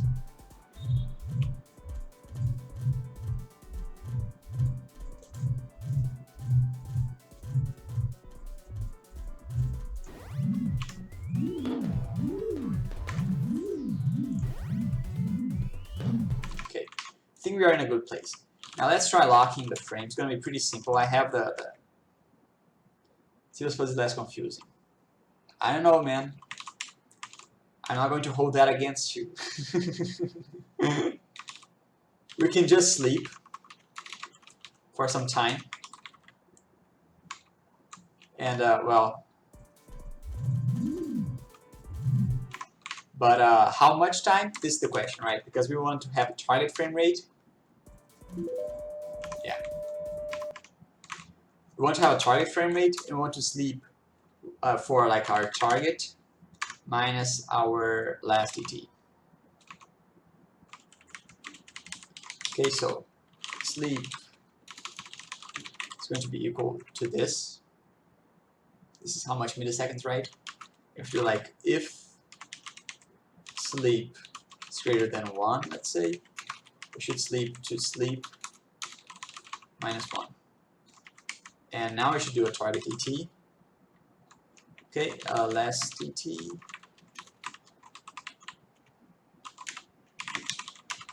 Apart from using H files. Yeah, H files are also present in C, but we're using a compilation, Unity build.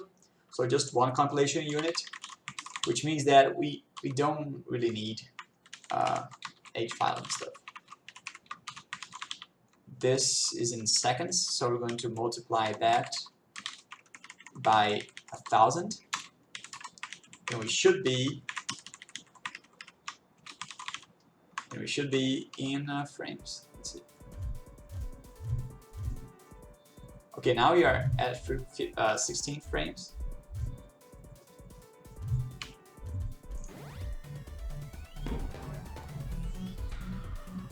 And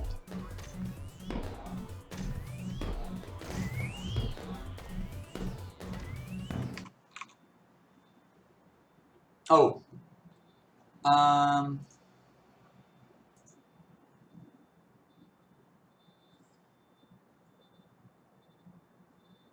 is that correct though? Let me print sleep. Are you using the paid version? No, this is the free version of Farcoder. I don't really like spending a lot of time configuring tools and stuff. And this version is very good, so it's good enough for me at least. But down the line, I do wanna, I don't know, study how to customize that because there are a few things I want to do. Like not too much though. I really like the way it's set up. But this, just for the record, this is version 4.0.28.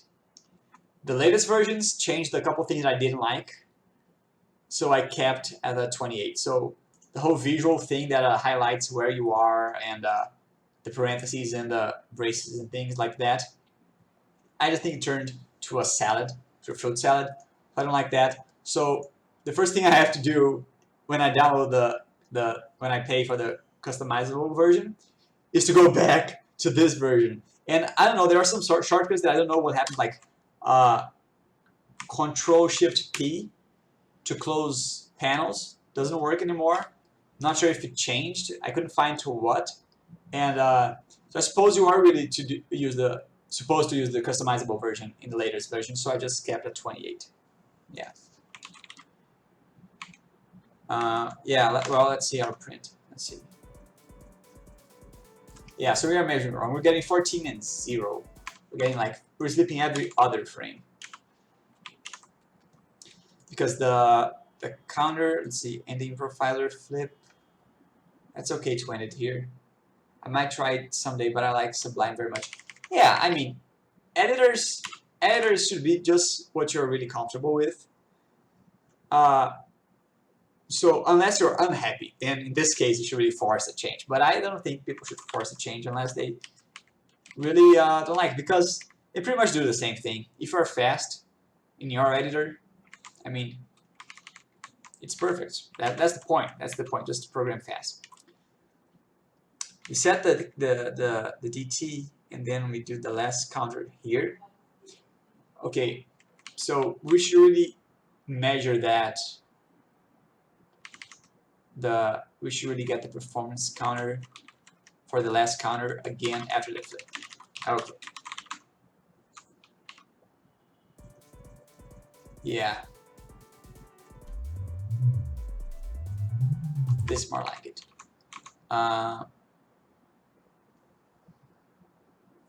But actually, I think we should do this whole thing.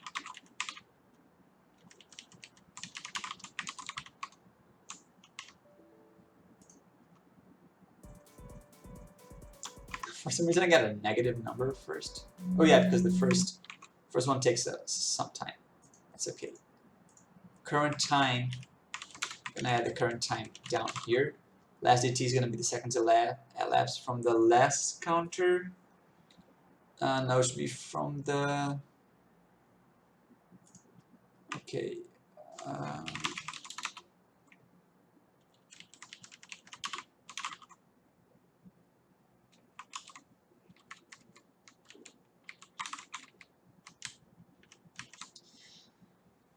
Let me think about that. Today I'm not very good at thinking. Okay. We calculate the DT. Let's do doesn't matter. Okay. And then we see how much we should sleep. And then we probably sleep. Then, after we slept, we have to set the last counter again. So, last counter, current performance counter. And the current time, this should really be the DT before sleep.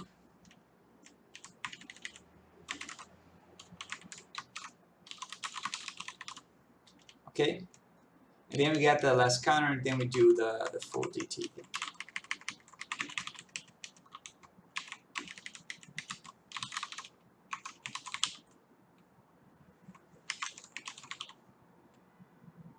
Okay.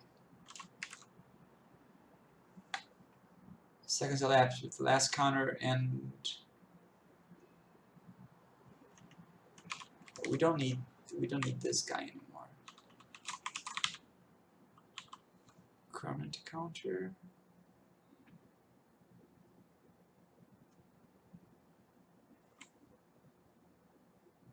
Yeah. Well, actually, last DT is how much from the last counter? Yeah. Okay. Okay. That's it.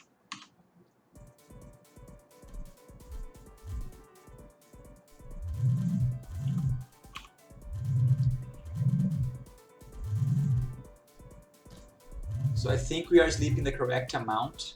Yeah. 14, 15, 9, 4, 10. So I suppose now that we have a precise frame rate, see, I'm just going to make a small rant here.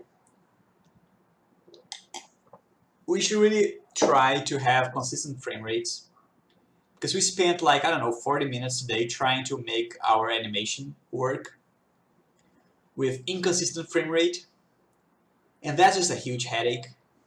If we can, like we have now, lock our frame rate, and we can lock, because if we're running at 4K, I mean, we could probably test on older PCs and stuff, but we're running at 4K, and we are actually sleeping 3 to 4 milliseconds per frame. If we are doing this,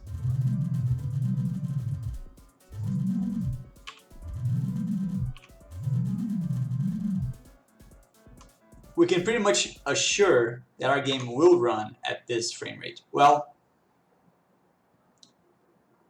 but here's the thing. If the guy has a super high frame rate display and a very slow computer, it's going to be really problematic. I mean, if he has like a, I don't know if there's like a 120 hertz 4K display, but if he does have that and he plugs in a very slow video card, our animation is going to be really crazy. I'm not sure. We could lock, well, we could, since we're not actually synced to the virtual blank, we could keep the game locked at 60 FPS like it's right now. But I'm just going to write a comment for the target ET and like get user. Why are you using Forcode instead of Vim? That's a loaded question, dude. Do you know the loaded question fallacy? You're implying that Vim is better than Forcoder. I'm just about to start a flame war, a text editor war. I'm just kidding. I don't know, man. I like it way, way, way better. I think it's way easier to use. And I haven't spent too much time on Vim, but I guess that's the point of the editor, right? You don't want to spend too much time on the editor. All you want to do is like get some code, like get user refresh rate. That's pretty easy.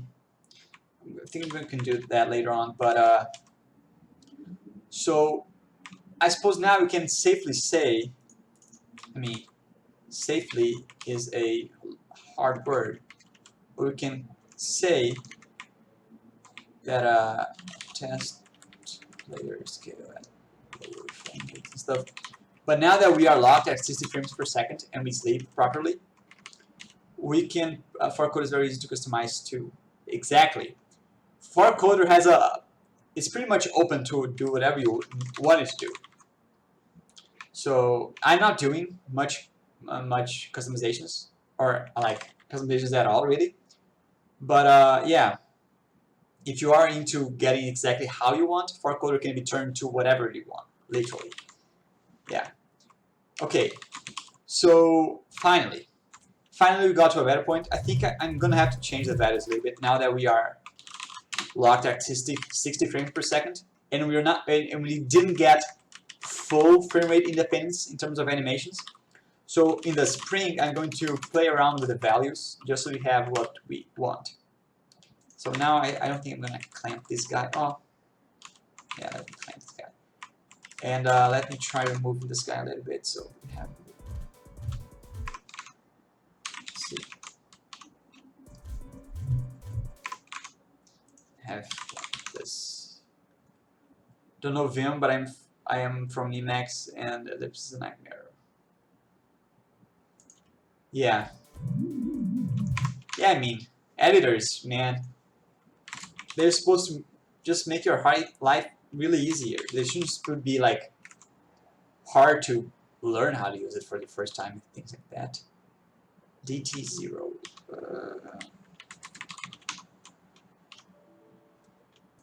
Okay, let's see. Let me turn on this guy again, just so we know how much we have of lag. Let's see.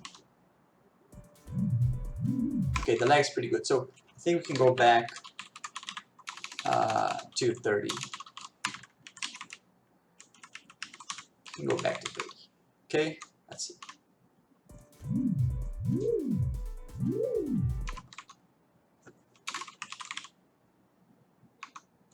What?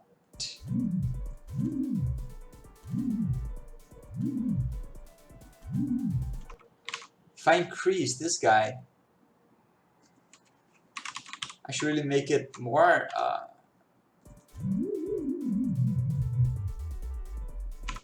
Yeah. Maybe 30 was just too much. I don't know.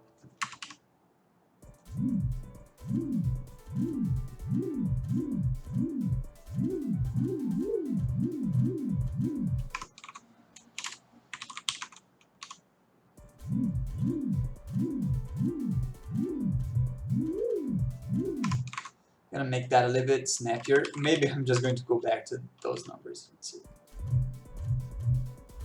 Oh, this is too snappy.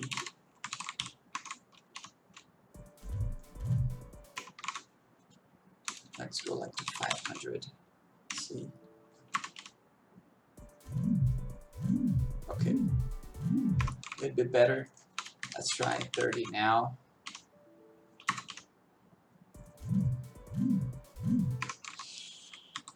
I don't know, man. It's hard to get those values right.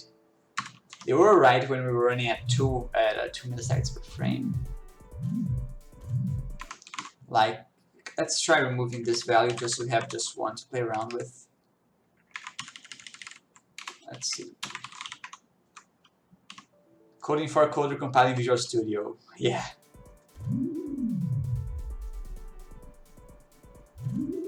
Well, we are actually compiling here, so we are technically compiling in for coder with Visual Studio, but I'm running on Visual Studio. I could set a run shortcut in for code. That's pretty easy, but since it's nice to have debug information, I just I just do that anyways on Visual Studio. Okay, so this is nice. Let me remove the clamp again. Let's see, how do we look? Yeah, this is a little bit better, but maybe like 15. Yeah, we're doing like half of it.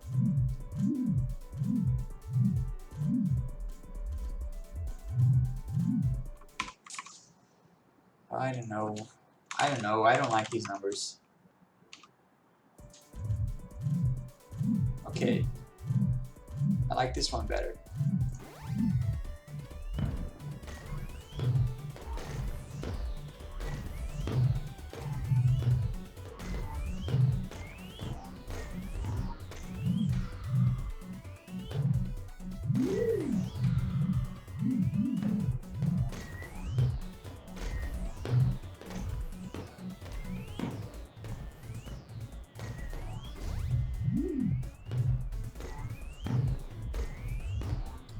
We'll implement some good tuning values in game. Not for this game. I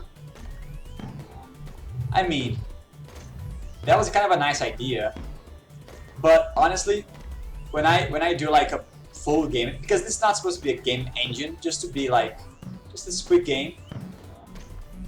But if I were to do like a full game engine at this point, I would certainly try the game as a separate file thing. The game is separate code. So so I could just recompile the game inside the game. You know C++? Yes, I do know C++. I'm not the most modern C++ guy, but I do know some of it. Like when you go to like crazy copy, move, semantics, whatever, I'm not 100% familiar with it. But I don't know, man, it's just too confusing. And since I don't do, I don't work in C++, and this is just for fun, I'm not going to use that. If I were to use a C++ game, I would be like very much like a C project, but with a couple more features. Yeah, like no crazy stuff. You know what I think I'm gonna try just to get that movement a little bit tighter. I'm gonna try get the movement to be like 100% squared, like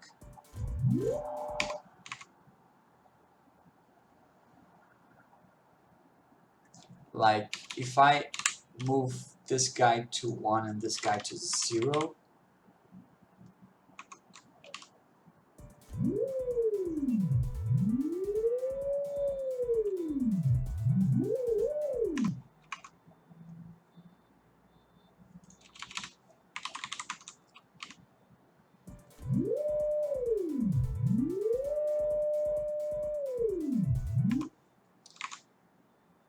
Okay, it didn't compile.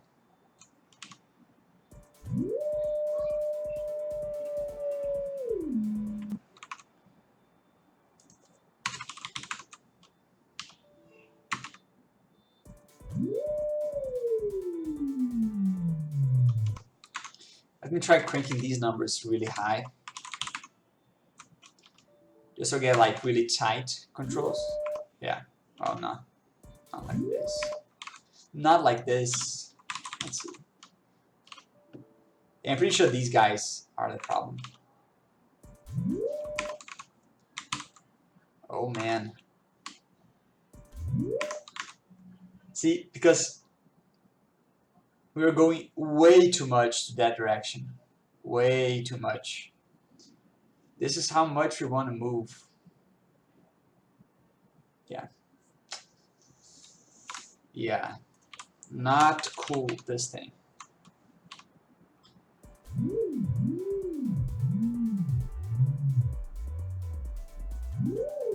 Okay. So what I want to do is that make this guy move faster. Okay, so let's see.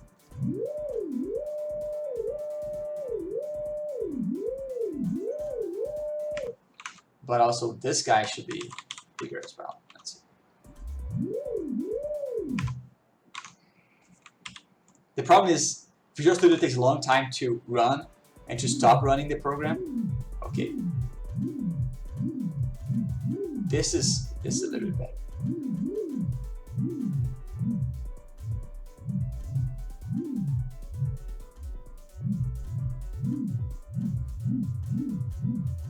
Oh, that's weird. Let me turn on our center guy again. Why are we not in Space Invaders?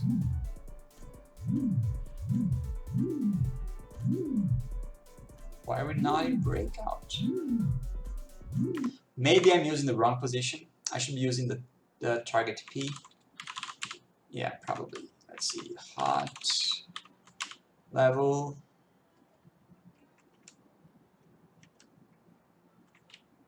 Yeah. Target P. First P. Nice. Okay, perfect.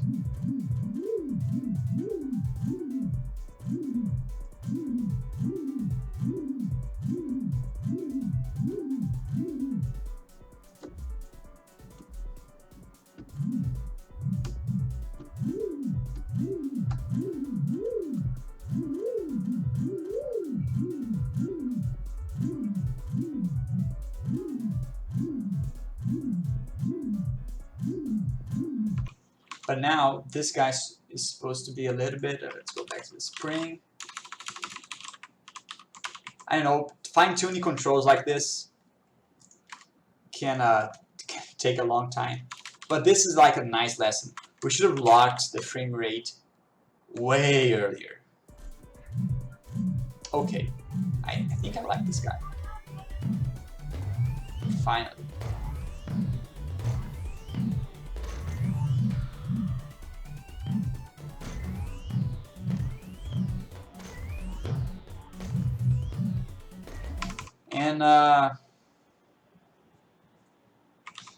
And the particle spawn, which is the let's say trail.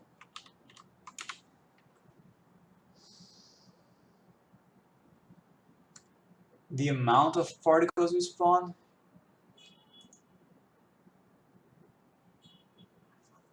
Based on the ball DP. Use BT. Let's try playing around with that.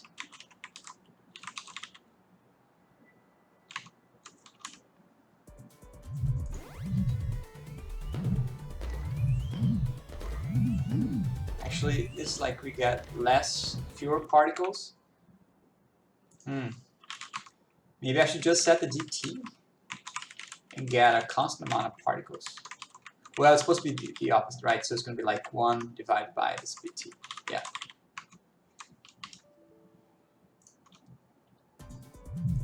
So we got. So this is like.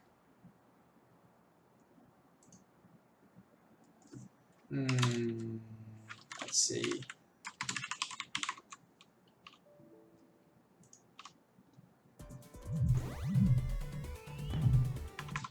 Print. Let me print the speed T. And we need the trail spawner to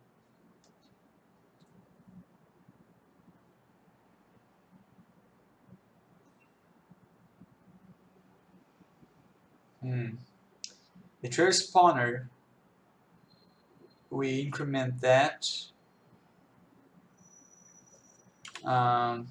Let's see, speed T.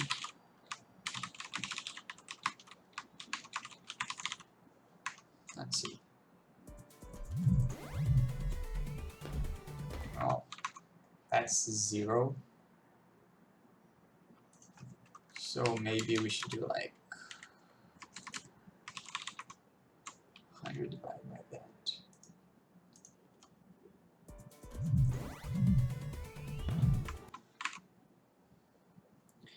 It's mapped into range, normalized. So it's 0, it's from 0 and 1.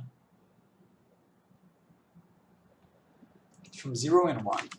So if I just multiply that by a small number, we should have a lot of particles.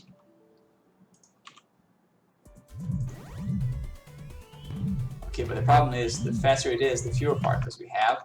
So we have to do the other way around. So 1 divided by speed, and we got a lot of particles. Let's do even more particles.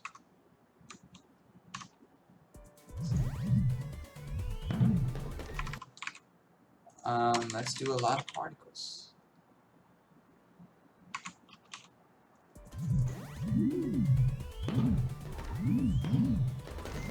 Why don't we have any? Let's put a breakpoint. 573. Let's do like 573. Oh, in the game. Where's the game? Game. Let's see. Our speed T is 0. That's no good.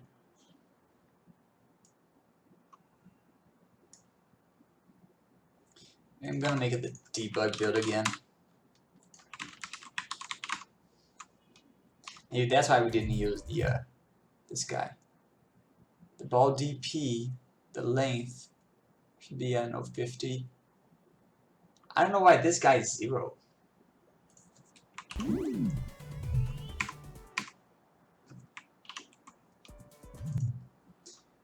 Let me see. The length squared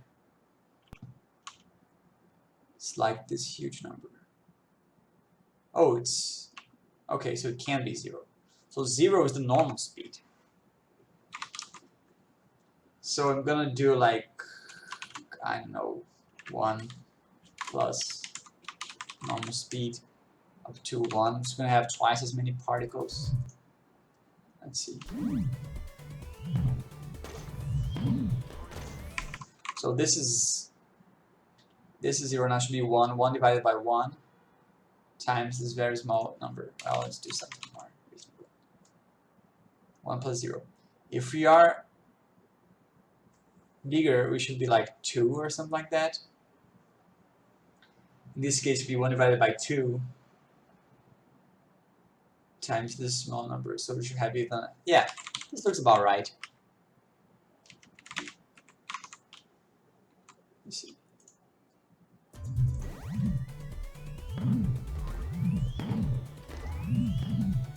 Yeah, I think this is kind of reasonable.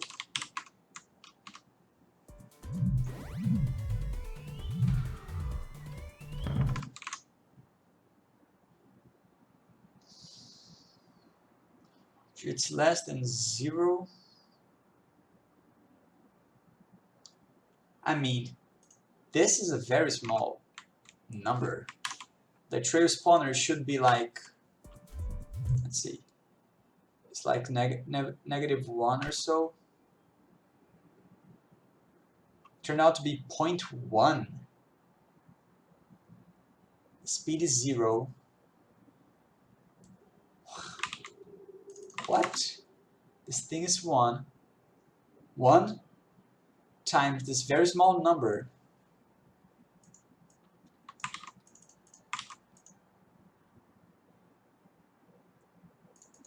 is 1 for some reason.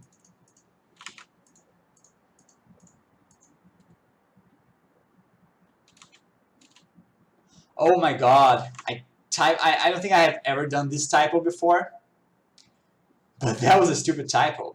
Man, it should be like this thing. Wow. Yeah.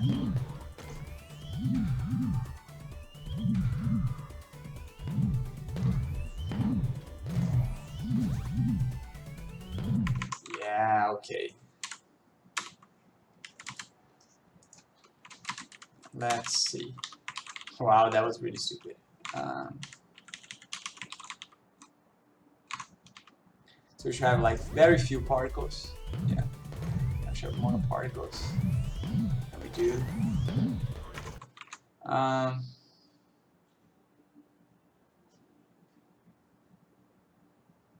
Yeah, but I feel like this should be really small anyways.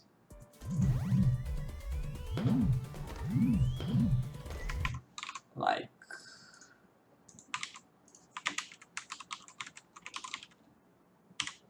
let's see.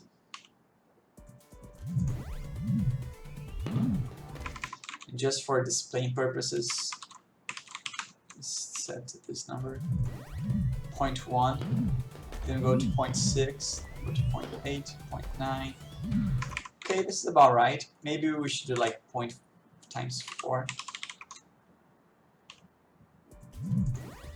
0.1, 0.05.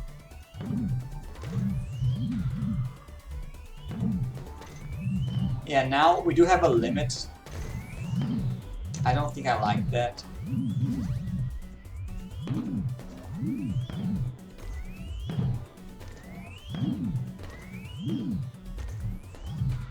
Because we are spawning maximum at 1 per frame. And since our frame rate's like 60 frames per second, we can see the trail like frame per frame. What I think I'm gonna do, I spawn a particle and the size x is actually plus the speed t. Let's see.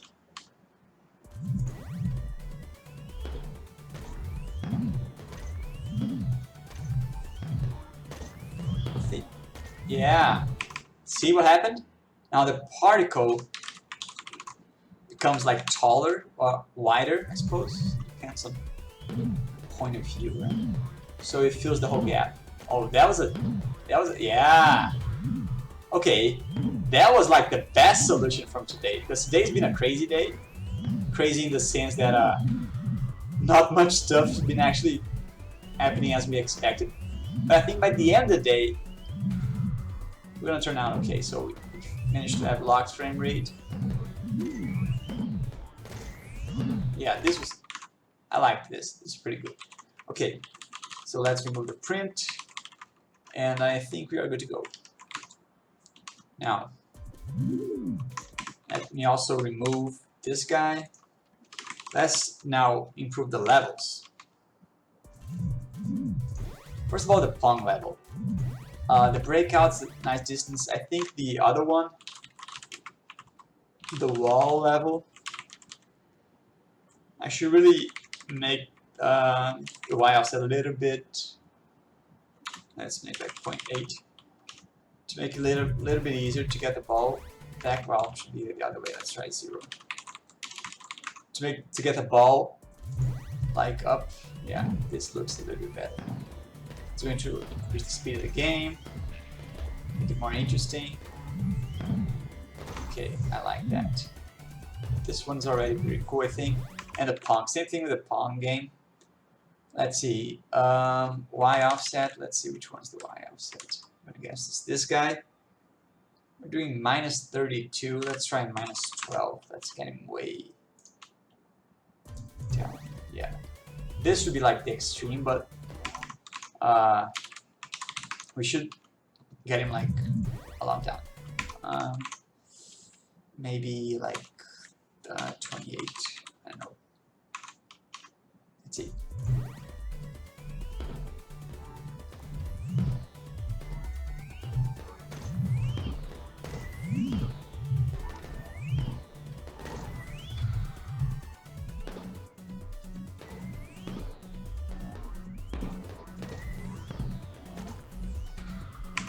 And also in the simulate level, let's see, the Pong level, let me increase his velocity a bit.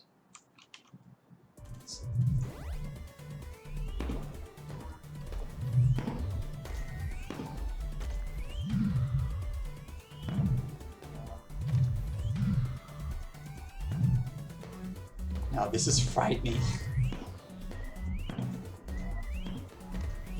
Probably try to get rid of his twitchy movement.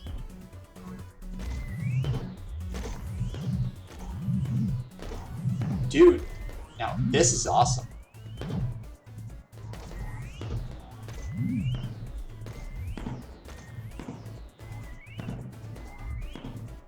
Now it's pretty much impossible to get the ball behind him. Yo, I managed to get that for a few moments. Let me turn off the profiler because we don't need that anymore.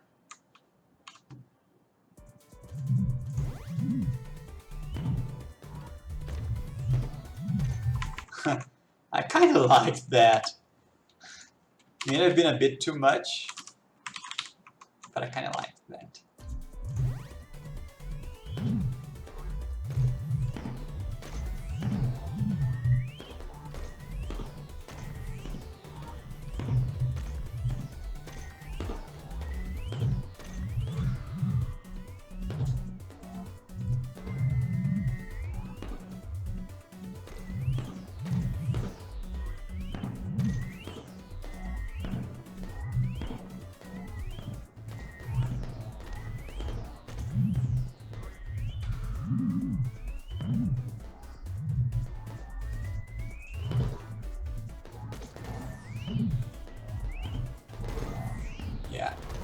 Yeah. Nice. To get the ball away from there. Yeah. Nice. Oh. Okay. Okay. I think Pong's now way more interesting. Yeah. Yeah, now I have to be really careful now. because that area just turned into a death trap. Okay, got strong blocks. Oh crap. Nice.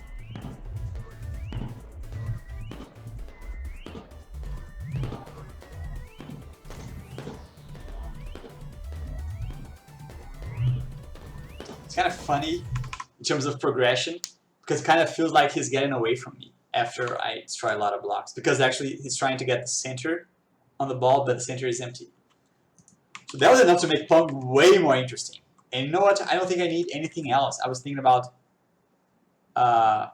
well, independent block movement could be interesting, but I could make like the Pong influence the ball speed. I don't need to do this, man.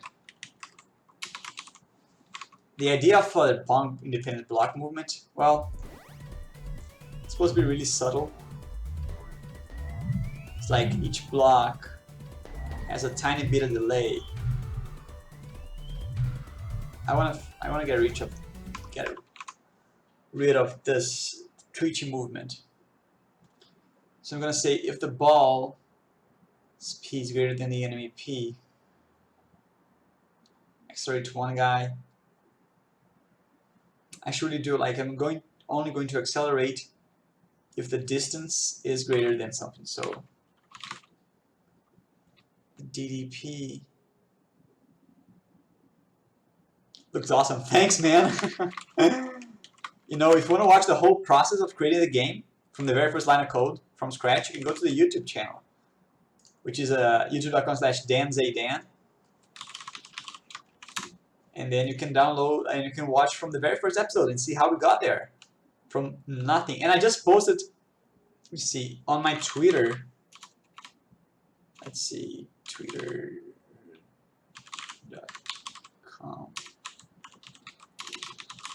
On my Twitter, I just posted a cool name too. I'm not sure about that.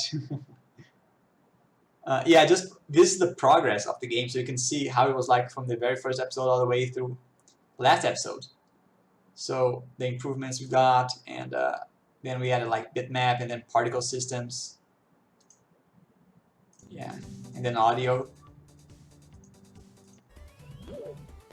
Yeah, man, and you can download the game for free on itch.io, which is danzaydan.h.io. And yeah, just click download here. You can just go to the download, no need to pay, but you are welcome to give me a tip. Then you can download the game and the source code for free. You can download the whole source code and do whatever you want with it. Okay, the Pong independent block movement. Oh yeah, I was going to fix this guy. So if the ball, if the distance, so length squared of, well, we actually just need to subtract these guys. Subtract these guys. Thanks, I'll check it out. No problem, man. Let me link you to the YouTube channel that you can go from every other guy from there. So if I subtract these guys, I'm gonna get the absolute of this. And let's say if it's greater than 10. 10 is gonna be too much, but just during print this guy, let's see the value that we have. I have 0, I have 17. I don't know, it wasn't entirely bad. Oh crap, I got slow. Slow movement looks pretty cool. Yeah.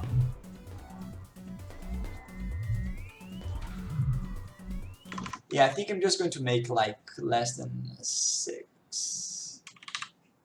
Let's try playing to see how it feels.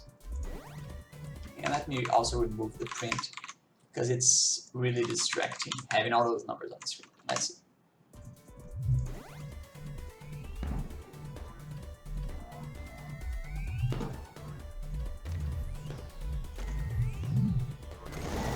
Yeah! Look at that! I think this is going to the itch.io page now. Oh, he's trying to get away. Oh, it's gonna be hard. Yeah. Okay, got him. Vou ver o jogo. Thanks, man. Have a nice game. I don't know which game is it today. I don't even know. Man, I really liked the Pong. The Pong was kind of the worst game mode. Now it's pretty much one of the best. That's awesome. Awesome, really cool. Now, let's do the Space Invaders. Getting faster as time moves. I think that'll be the only thing we need because Space Invaders are pretty cool as of now. Galo vs Botafogo. Okay. So, have a nice one, man.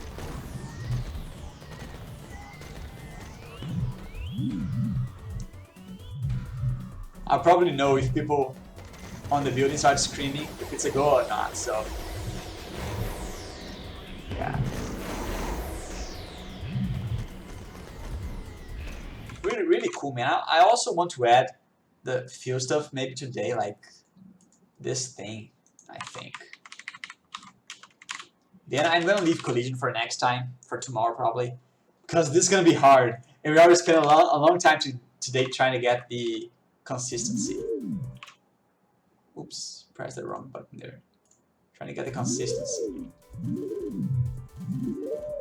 Oh, and I should probably go back to the optimized build because we are not 100%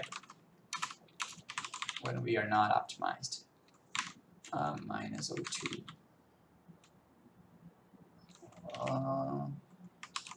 Ignoring minus 02. Oh, I typed 02. Okay.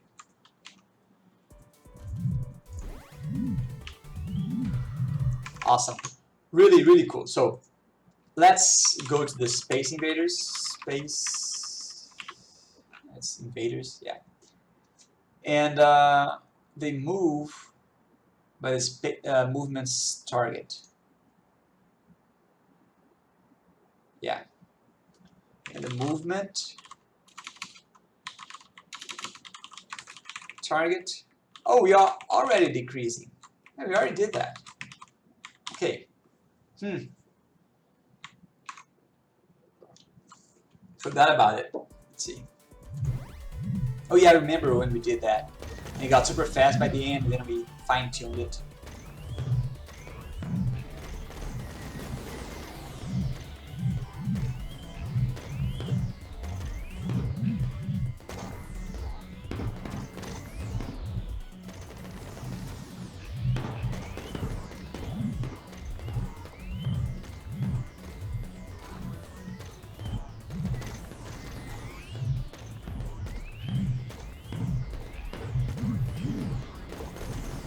Yeah, finally a comment.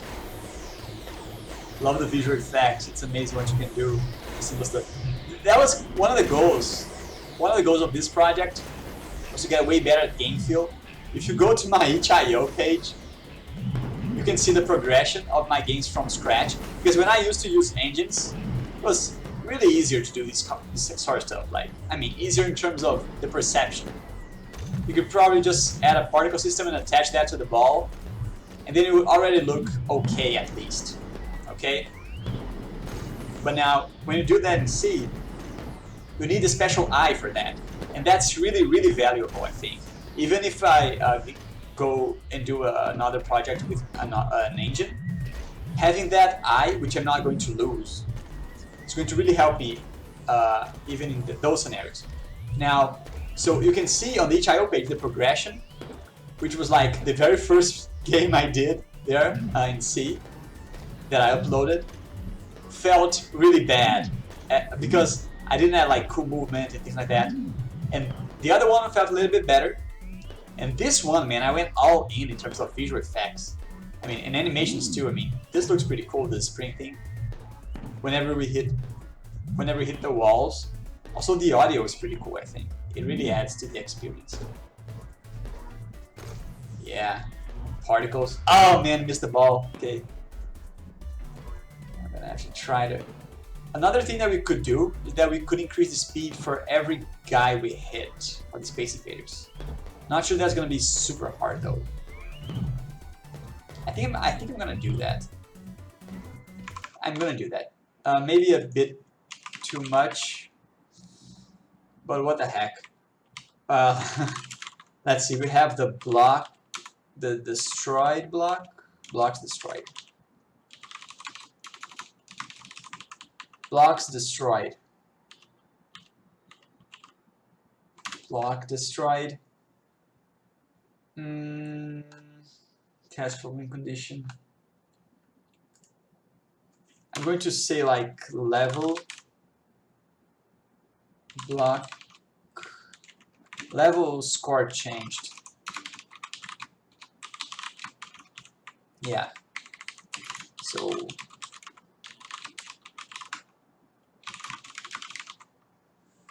and then I'm going to do a switch on the current level, and in case it's in level invader, what is it called? Oh, that was a pretty bad name. Having the number, yeah. That was a very bad idea, I meant to say. Break. Okay. Now it's gonna be really hard, I think.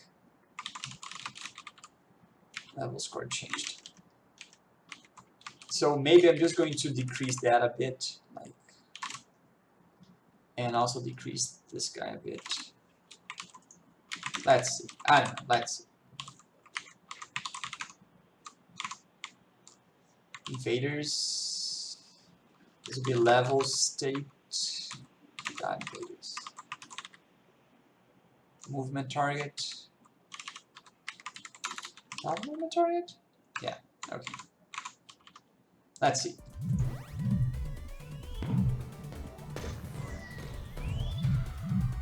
Okay.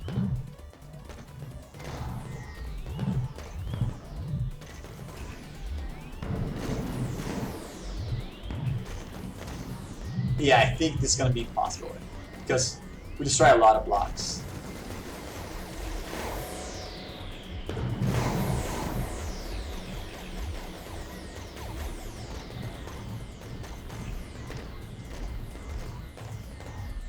I'm gonna test this game a lot off screen. And if anyone, oh, that was pretty cool. And if anyone wants, have ideas in terms of this field pass that we're doing now, feel free to tell me there.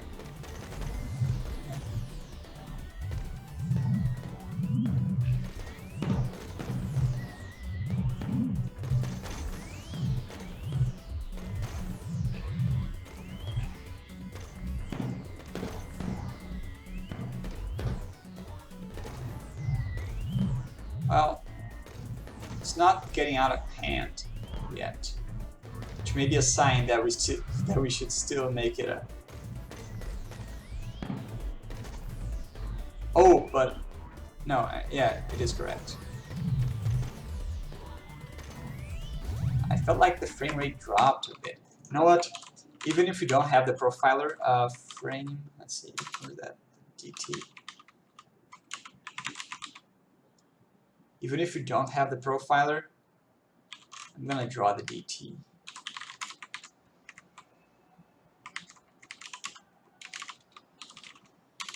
If profiler,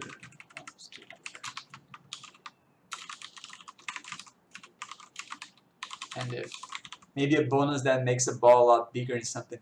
Well, the ball does get bigger the more guys you destroy. So if I get a comet, let's see if I can get a comet. If I get a yeah, oh god, a comet. Oh, I missed the comet. If I get a comet, the ball will get a lot bigger. Maybe we can increase that. Let's try making that a little bit bigger. We played around with that. Ball half size, see?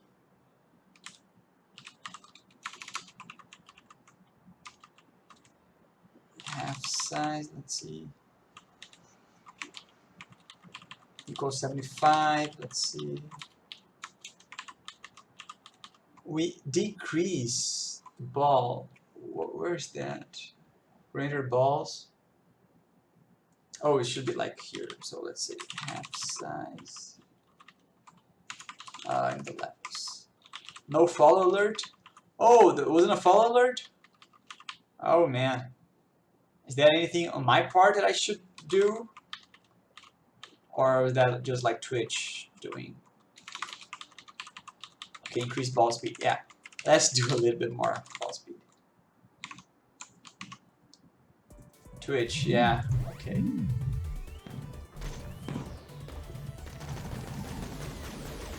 Yeah, see, now it's more evident. If you're gonna keep like that, what do you think, man? AD M244, what do you think? Getting a ball this big.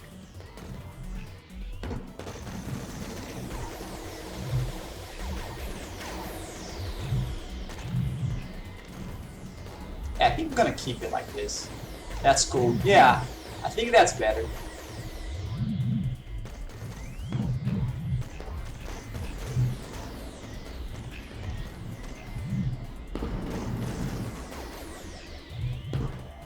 Yeah, it's funny how small it gets when it gets to us. Oh, that was awesome. Yeah, I really liked it. Really liked it. Thanks for your suggestion, man.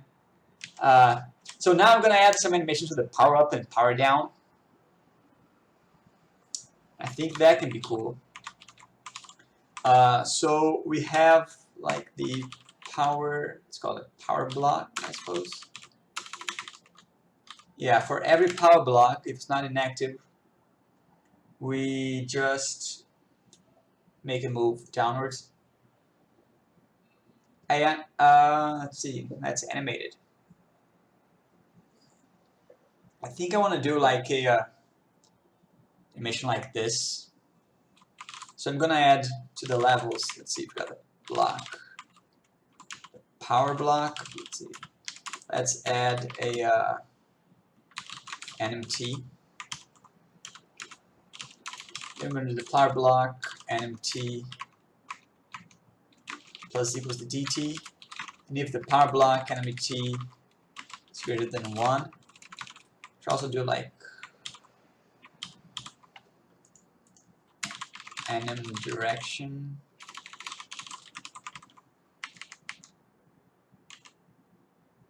Yeah. Then whenever we spawn the pickup, let's say spawn power block. Let me set the NM direction to true. Let's see, NM NM add direction. They're going to do the NMT to 0. Okay, and then like if power block NM add. I'm going to sleep because it's kind of like good night. Thanks, man. Thanks for dropping by. Thanks for your suggestions. Have a nice night. What is it called? Enemy add direction. That's a pretty bad name. If we're supposed to add direction, we're going to do this. Else, we're going to do this. So we're going to add. Here we're going to subtract. And if it's less than or equal to 0, and this if it's greater to or equal greater than or equal to 1. If that's the case, we're going to switch the direction. Same thing. Okay, but now this is the important part.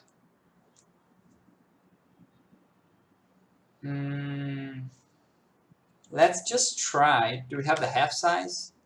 No, we don't. Is it hard-coded? Check out. Yeah, it's hard-coded. The power block half size. Oh.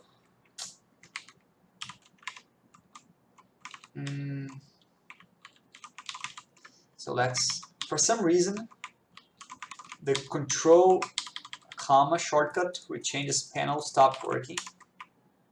So kind of sucks. See the power block half size. Not sure where is it declared. It's in the game. No. Yeah. Well, not really. Let's search in the whole project for power block, half size.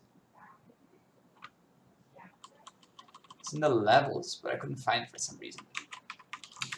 So every power block now has its size, half size. Oh my god, so many errors. Now whenever we spawn a power block, I'm also going to set, oh, I forgot what was the default value. 2, yeah, it was being set. So I'm gonna set the half size to 2. Okay. Now I probably have a million problems. Anime direction. It's not a member. Well, let's call that anime direction. Power block. Syntax error. Yeah. Just do a cast there. No need to do this guy anymore. And whenever you see power block half size, I'm going to change for power block half size. Okay. Okay. We shouldn't have any difference. Let's see.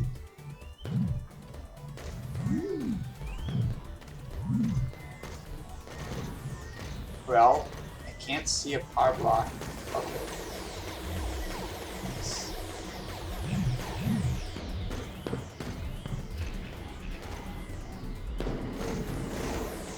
Nice.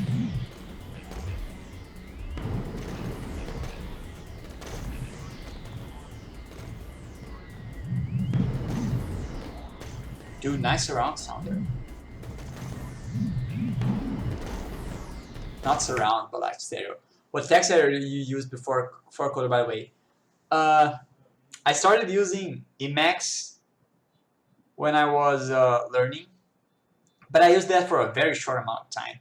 Then right off the bat, I switched to Coder. I have been coding for a long time, man. I mean, I started for real when my game released, when my big commercial game, which was, it's making 2 years now. So when my game is called Iliosa's Hunt, when I released that game, I spent 3.5 years developing it. When I finally released that on August 2017, so it's almost 2 years. Then I started learning program for real in C++ and C and stuff. Then I started using Emacs, but just for like a couple of months. Then I learned about Coder, and then I switched. So I'd say that was my main editor, really. Pretty cool. Pretty cool. Okay. Let's see. Now we should be able to play around with this, right? So I'm not sure how I'm gonna do this. I'm gonna do like here. I'm going to set the power block half size dot x. I'm going to increase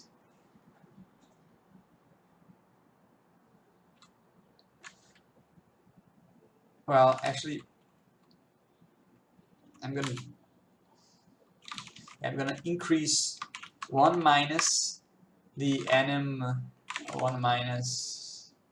nmt, because I want that to start slowly and then go really, really big. So I'm going to do 1 minus. So it's going to start out as 1 and then it goes all the way to 0. So I don't actually it's just like this, I think. I'm going to increase this guy time for dt. Not sure if that's a good number. I have to experiment with that. And then here, do the same thing, but minus. Let's see. I don't know, man. Not sure if this is gonna look good or not. Let's see. I'm looking forward to a power block. Let's see. Okay, that was cool, but that was way too slow. Let's do like anim speed. I kind of liked the size that it got. Like 2 nm speed multiplier. Maybe we're gonna do like 4. I'm stuck with Notepad++. It's not good, but it gets the job done and I'm more comfortable with it. Try for a bit free version, but close it since it has to learn how to use it. It's a lot of time. Do you really think it takes? Oh, because you're not used to the control space scheme, I suppose. Right? You're used to the shift movement, like this, right? Instead of control space, then move. Yeah, that's the big difference, man. Yeah. For Coder, the newest version, which is 30, I suppose, 4.0.30, it has a mode that does this. Sure, like messages. Yeah, in fact, no. Yeah, it's gonna have to go to the latest version, and it works like this. So you can set that to work like that. But I don't know, man. I really liked this system once I got used to it. It really took some time to get used to it. But Emacs took a way longer time to get used to that. So I suppose when I moved to 4Coder, I was like really comfortable. So yeah, that's a bummer. That may be a good investment. Maybe you should do like some research to see if it's worth, if that scheme is really faster or not. Okay. That wasn't like super cool, but that was cool.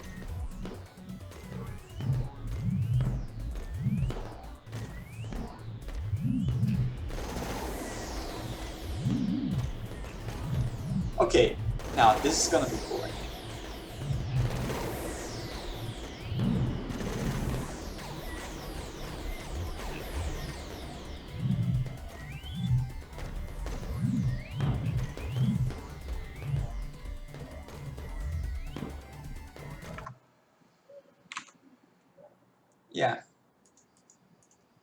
Yeah, kind of like that.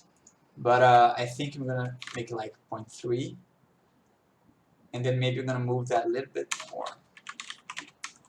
And if you do some research and think that may be worth, looks like already can ship it. Yeah, we're really close. I mean, yeah, I don't know if you're joking or not. I put a Kappa face, but we are close. We just finished doing this, and I want to add like another level, like the Tetris level. We do have to do some collision work, I think. I'm not sure. I do have to do some more playing now that the frame rate is locked. I shouldn't really have to worry about that too much, I think. But I am going to play a little bit more. Has kept face a lot, no idea why though. Well, it is a nice face, I have to admit. So the collision was acting weird in some rare circumstances. So we do have to review that probably next time. See? See? So we certainly have to review the collision. And I'm gonna add a Tetris level. We locked the frame rate. That was pretty cool. And then we're gonna do more gameplay. Let's say we are doing more gameplay. So more field stuff, like screen shake, make menu, start live. This is gonna be cool. A transition for the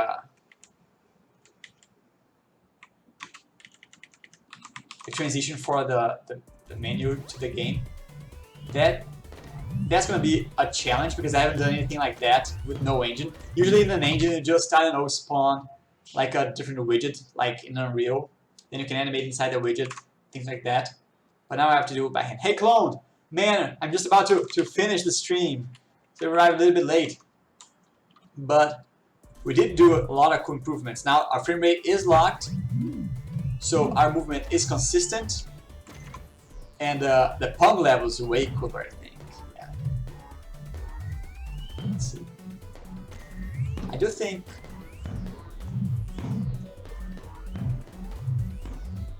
if I manage to get the ball behind him, Oh man, have to get away from there.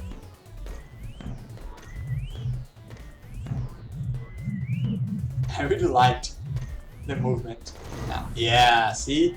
That's cool. This is gonna be pretty cool. Review the sides when the this also has to be worked. When I get up against the side, I added this size multiplier, which is gonna be feel really nice, I think. I do have to change the position. Yeah. You know what I'm gonna do? I don't know.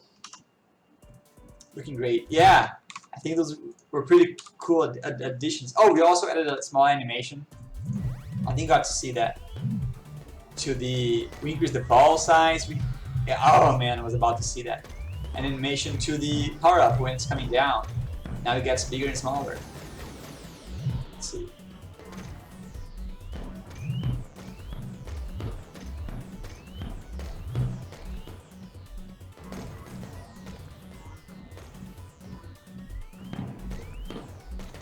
For some reason, I don't. Yeah, see. That's pretty cool. Just see something. Oh, did you see that? When we try to fetch from outside the screen boundaries, our bitmap render is wrong. That's interesting. Yeah, I'm gonna just put a comment because I don't really think we care about that. But like, our UV fetch is wrong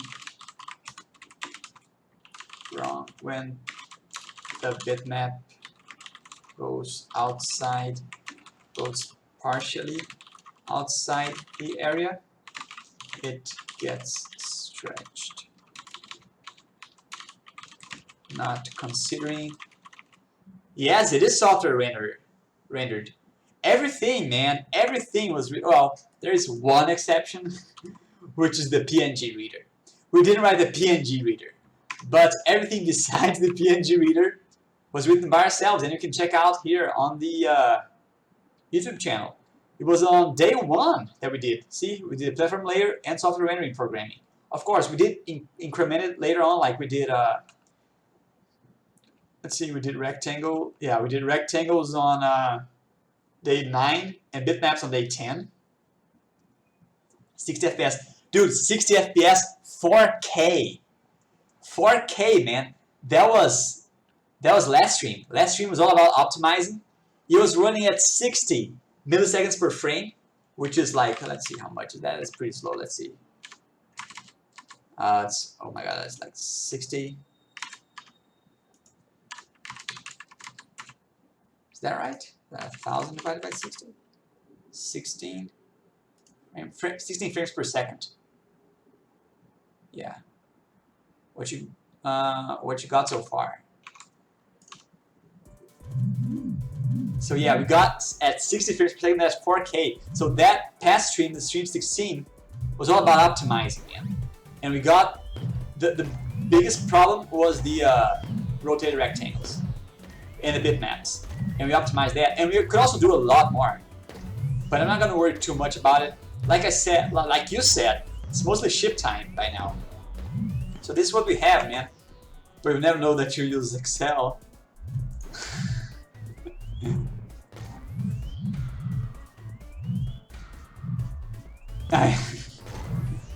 See, the collision is permanent. Yeah. The animation is pretty cool.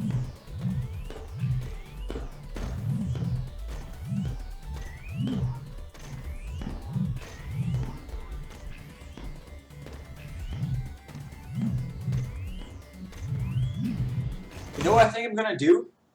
Can make a 3D game. Well, you mean from scratch? I haven't done that.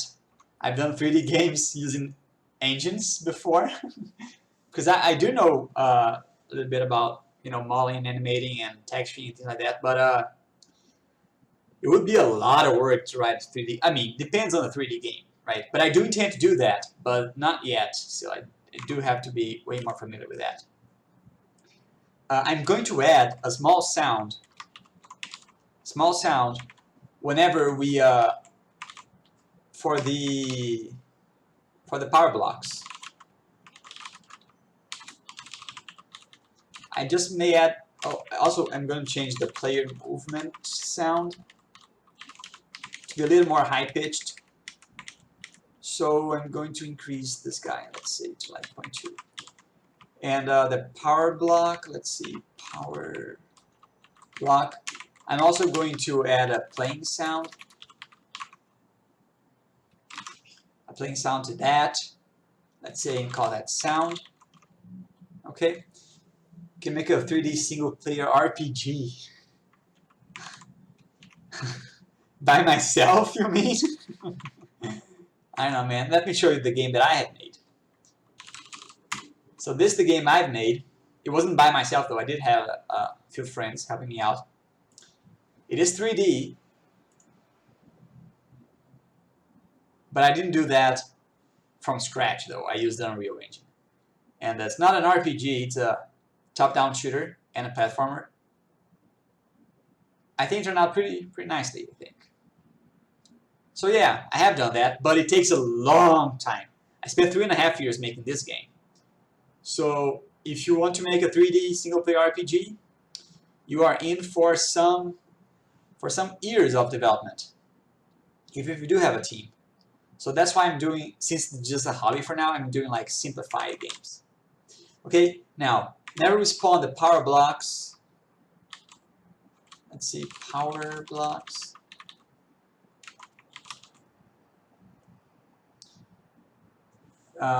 Think different. Nice advice. Let's see in the level, let's see when I spawn the power block. I'm going to set the sound target volume to 1. Maybe 1's going to be too much. But when I collect the power block, which is like power, when I do like player collision, we do that on the power blocks.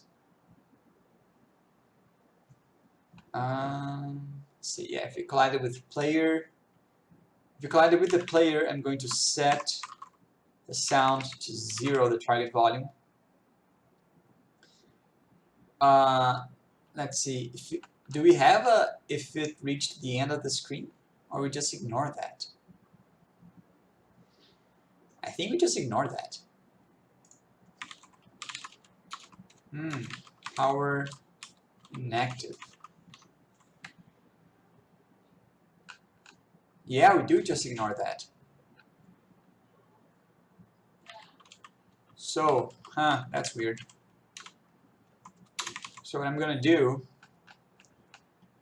here, in the very end of this guy, I'm gonna do like if power block p dot y is less than, I don't know how much, minus 40. Let's try it. Let's try minus 30. If we manage to get that, we're going to set that to inactive. So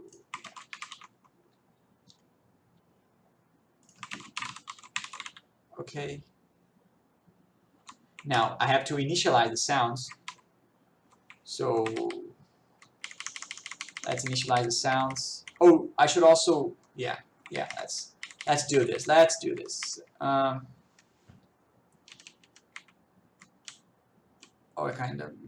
Where do we have our power blocks? Power blocks like this. So for every power block, how many do we have?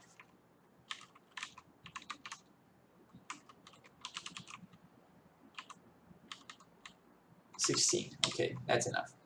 If I had like a lot, so I'm going to probably increase our audio playing capacity. Oh, it's 64 already. So initialized. Whenever we are initialized, I'm going to set the power block sound to play sound. Oh, we have to do that after we load the sounds. Vowel sounds, let's call this power block sounds. I'm gonna play sound. It's gonna be this sign, sound sign, and I'm gonna set looping to true. I'm gonna set the, I don't know, let's see, what is it called? The fading speed to 2. And I think, oh, in the source. Yeah, this is what we're gonna make pretty cool. I'm gonna make these guys stereo. So set the source X. I don't know if you guys remember when we did this system. That was really cool. We're gonna set that to the power block p.x. So let's see. I think it's gonna be way too loud. Okay. Yeah. I'm gonna set the sound, set volume of the sound to 0. Yeah. And one's gonna be way too loud, but let's see.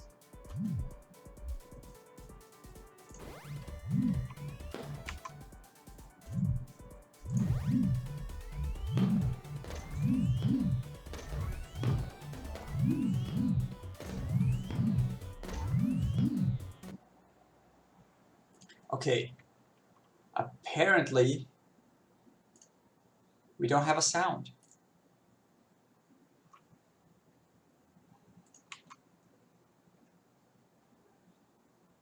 Play sound.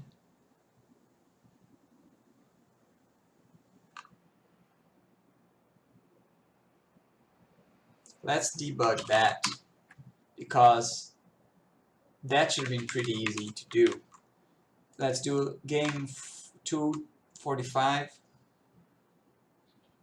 of the game, 245. Okay. Okay, the sound is valid. The sound is valid.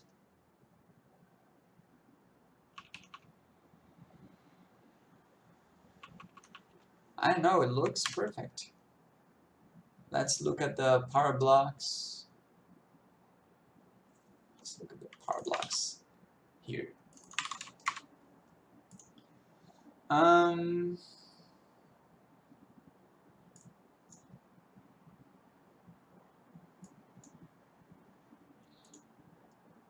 Yeah, it looks like they have a valid sound. Let's just keep going then.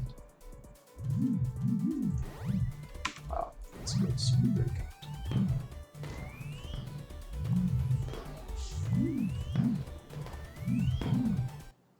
Okay. Do we zero the power block? Yeah, well, the sound is 0. Spawn power block. Power blocks plus next power block.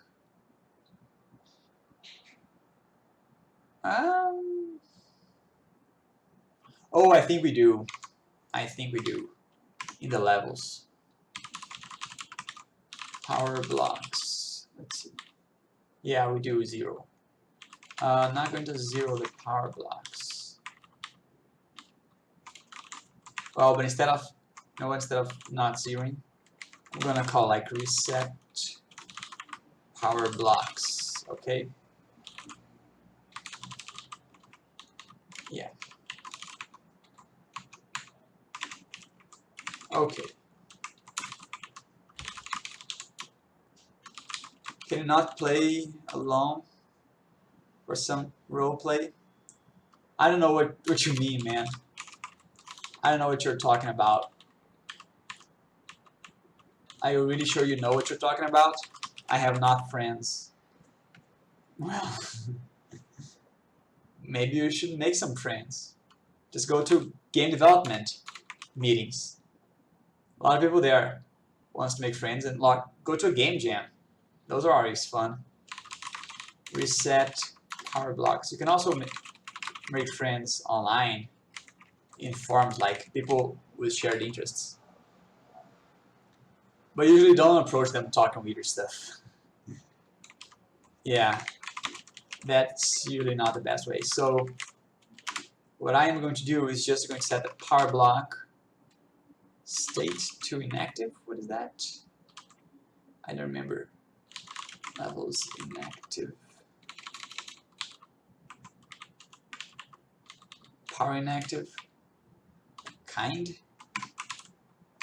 Is that it? Inactive.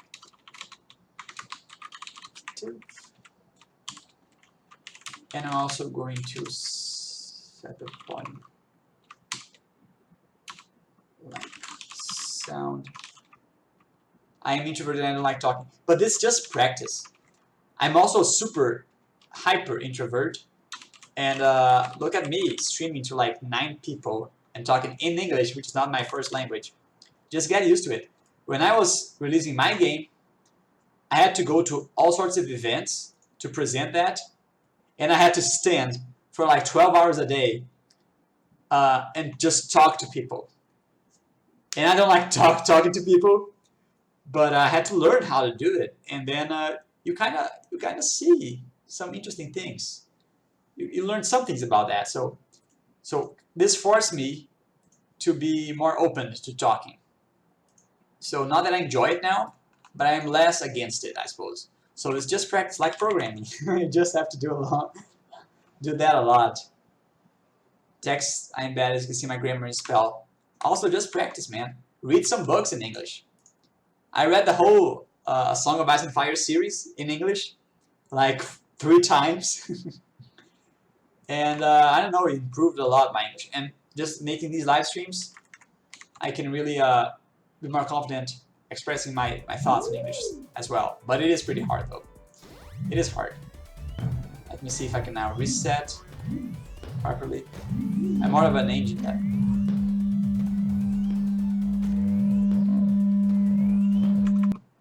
Okay. So, few problems, as you guys could hear.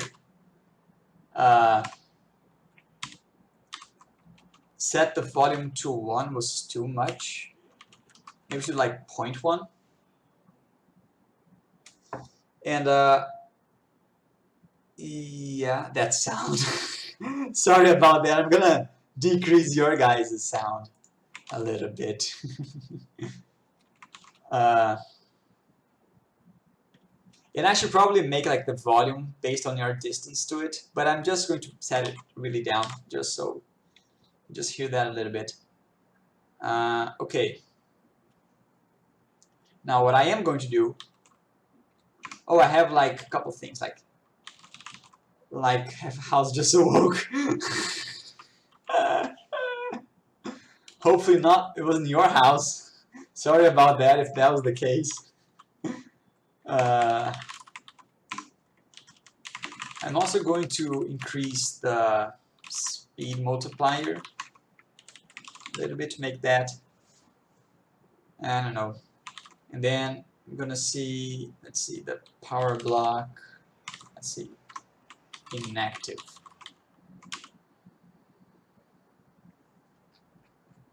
Okay, in this case, I'm going to set the volume to 0. I can do like target volume to 0. Sound, no problem. Those high-pitched sounds where you can never know where it comes from. Sounds like me when I yaw.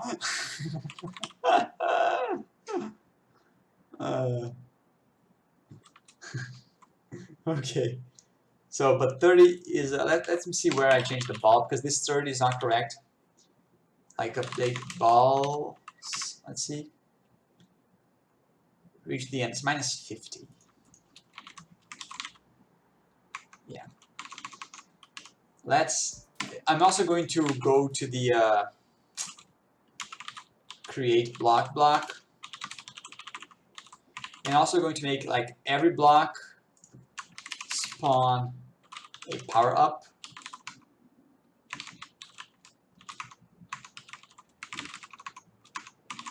just, or a power down, just so we can hear that. Let's see.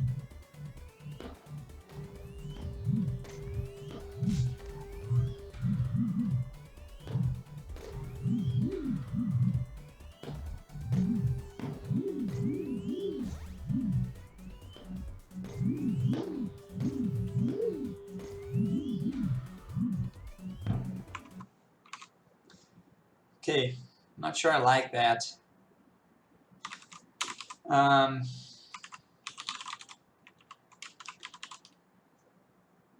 Let's see, sounds. I'm gonna turn like fading speed to its default. Let's make that. Alright. Let's make that a little less, I don't know, high pitched, a little lower pitched. And whenever we spawn the block, let's set the target volume like way down. Should be just like a detail. To tell the truth, I sound like, okay. Yeah, that's a very precise description. Maybe that was too low, maybe. I don't know if you guys could hear that. I did. Yeah, I didn't hear that. And minus 50 is also not enough. Let's try minus 60.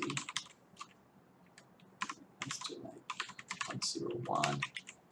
It's like 0.05.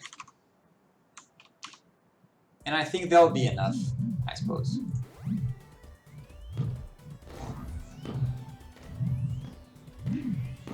Okay.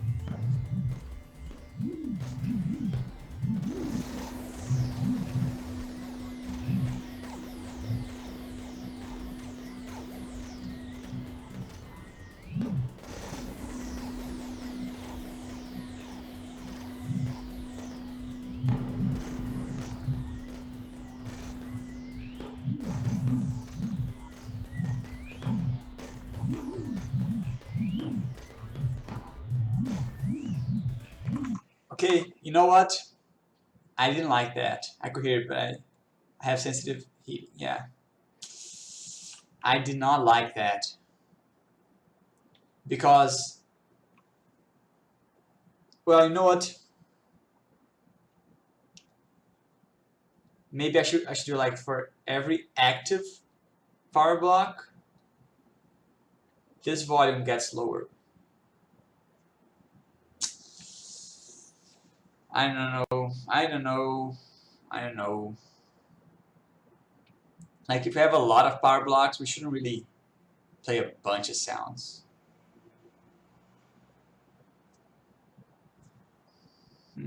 What do you guys think?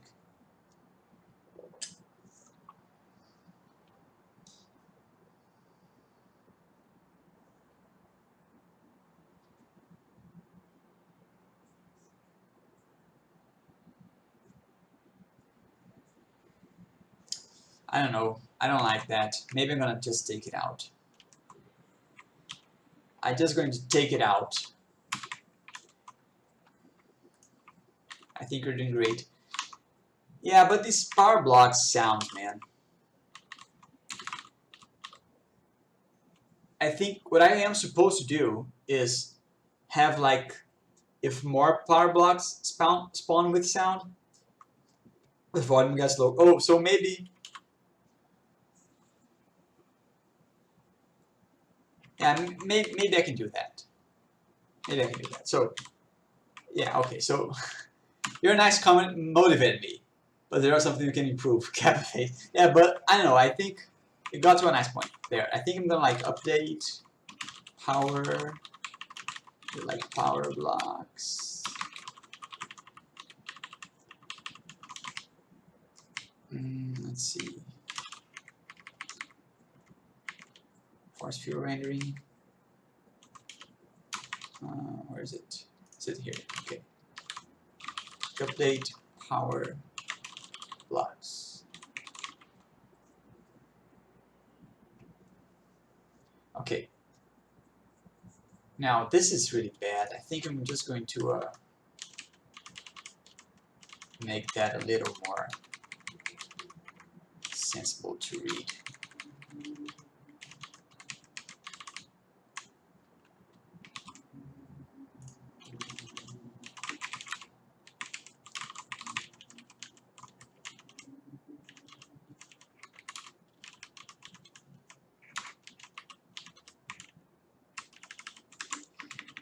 Yeah, sometimes you do have to spend some time making our code prettier, whatever that means. Okay. Okay. Okay. Now we run through all the power blocks and then we count. Or maybe, yeah.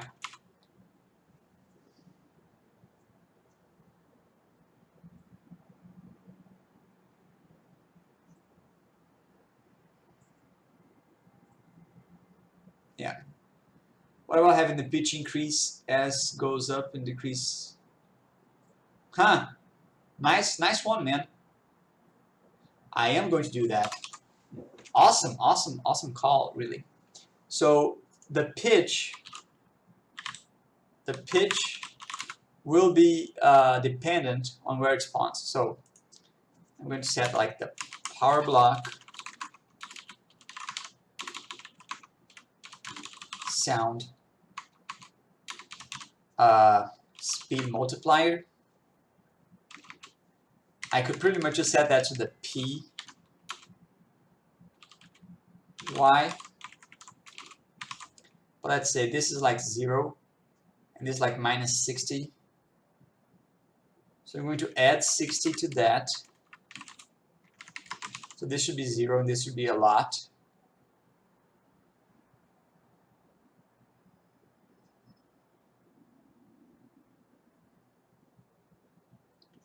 But I should really do the other way around.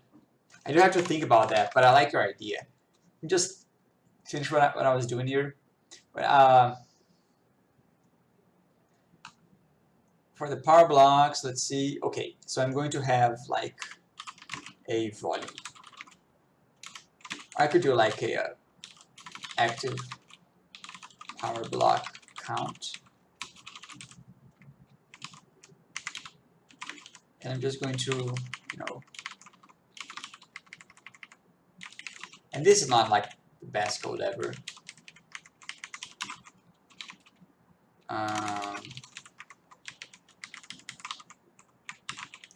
Okay, just count. And then I set power block sound target volume to be, let's say, 0.15 divided by the active power block count. Now this should be way better. I think turn now, guys. Yeah, I think it'll be. Yeah, I see.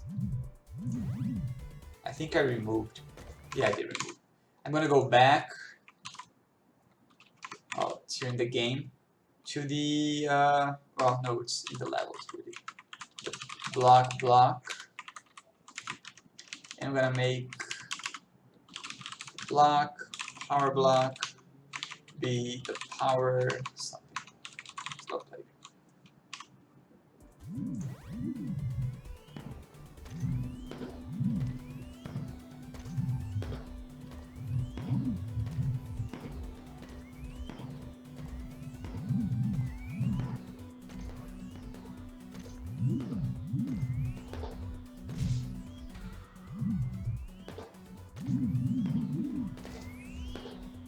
Okay. Okay, I liked that.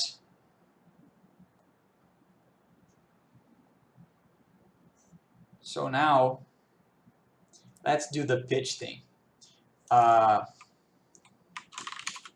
Here in the game, every frame I'm going to decrease the pitch. Sorry, increase the pitch. So let's increase that by the dt. So let's just hear how that sounds now.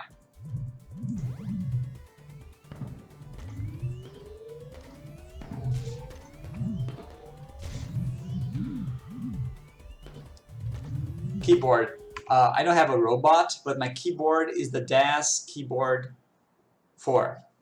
I really like it. DAS Keyboard 4. Yeah. Okay, when I change game modes, I should really reset the power guys. So main menu, or just menu, change game mode. Okay, I'm going to reset. Oh, I do have reset power. Oh, it's different. Reset power blocks. Red switch? No, it is. I'm not sure. I'm pretty sure it's brown. Yeah, it's brown. Brown switch.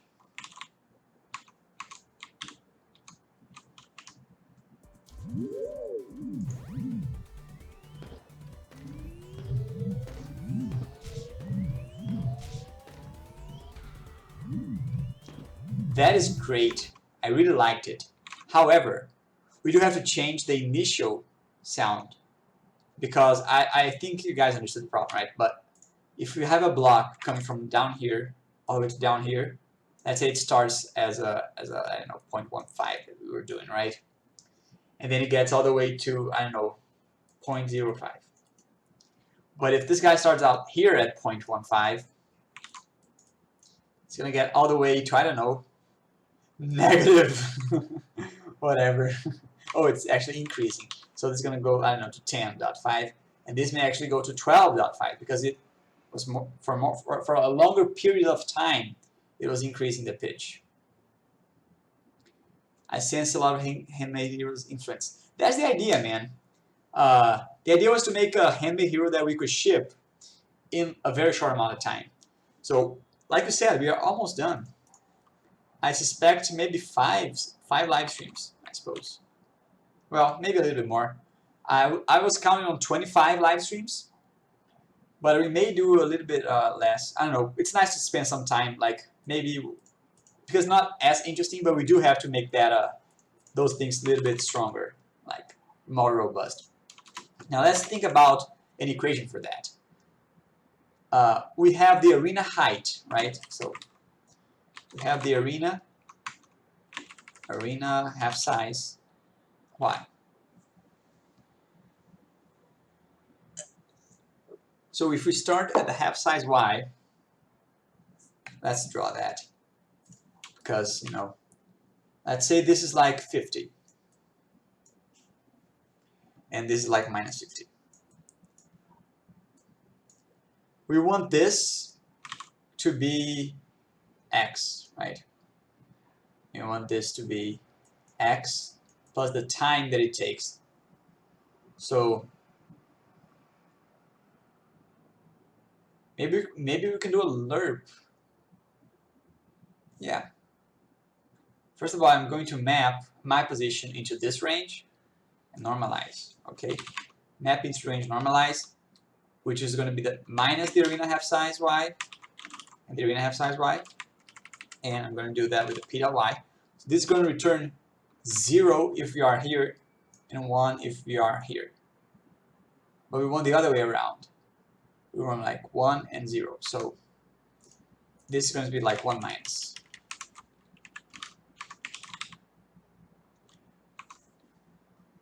I mean, for coders, see the ASCII keyboard. Oh yeah, man. Huh. I mean, I learned to program with Casey, pretty much. He was my almost personal tutor. He wasn't personal because he doesn't know me. But I consider him like my teacher, really.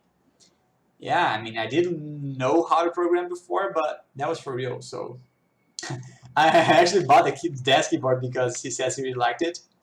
But I watched in the later streams that he said he liked the DAS keyboard 3 and not the 4. But I really like the 4, so whatever. So that was pretty cool. Yeah. Although he uses C++ for Handmade Hero. This is C, so there you have it.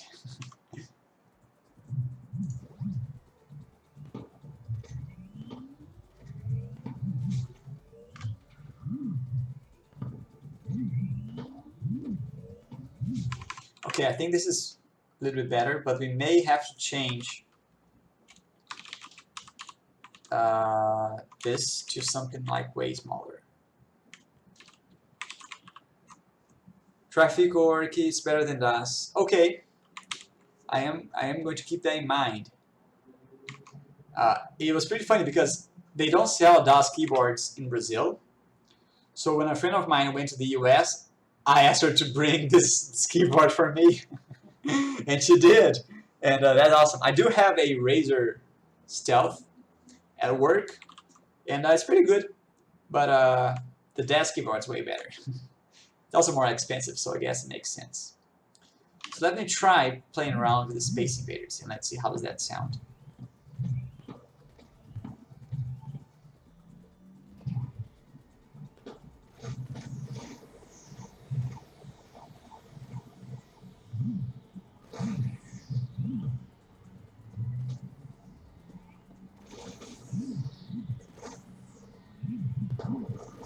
I think I like it.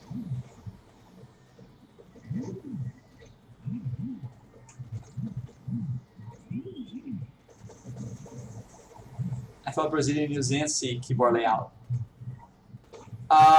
Yeah, the keyboard we use is actually called ABNT2,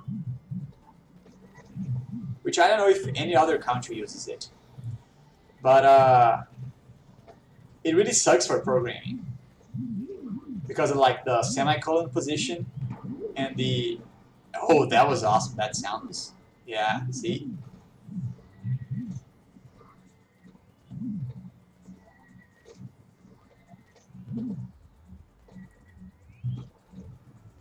So I really like the way it's sounding. So yeah, we use ABNT2, but I use just the English keyboard. And whenever I need Brazilian stuff, I just change that back to the ABN2, and I can pretty much use it all, except for the interrogation mark. We don't have that because Brazilians have one extra key in the keyboard, comparing that to the American keyboard.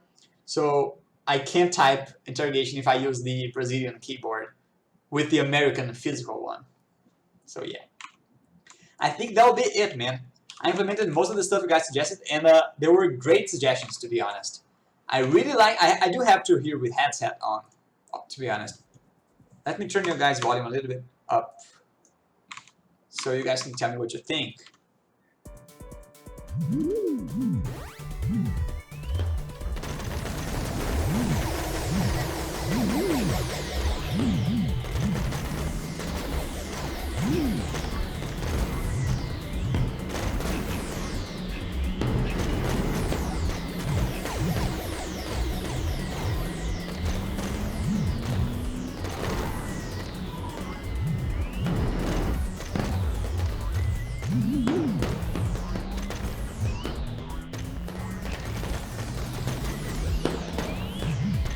See, I really like the way it's sounding, except minus 60 is too much.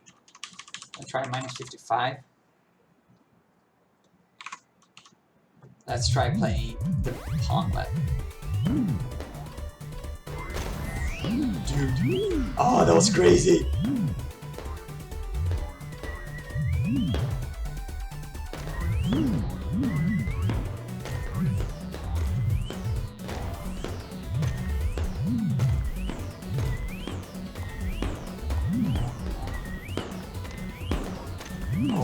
Oh, I got this low and the inverted control ones. Oh my god. Okay. So if our mouse exits the screen,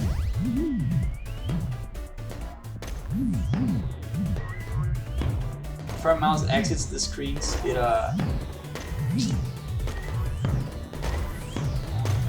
yeah.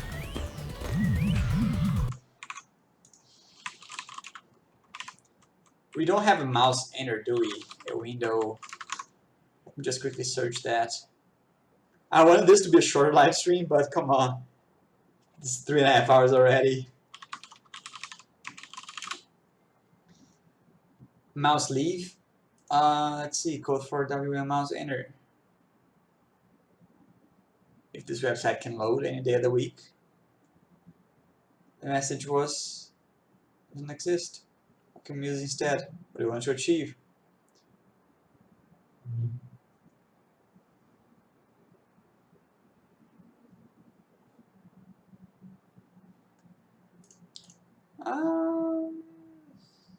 Mouse over for the period primed. Let's see, capture changed. Let's see what that means. Send the window that is losing the mouse capture. Well, we want what happened? A handle to the window gaining the mouse capture. Okay, mouse button, mouse activate. When the cursor is in an active window, then press the mouse button, the parent window. Mouse move. Yeah, but this is called like, it's called like a lot. I wouldn't want to set the cursor. Well, I don't know. Mouse leave. So leaves.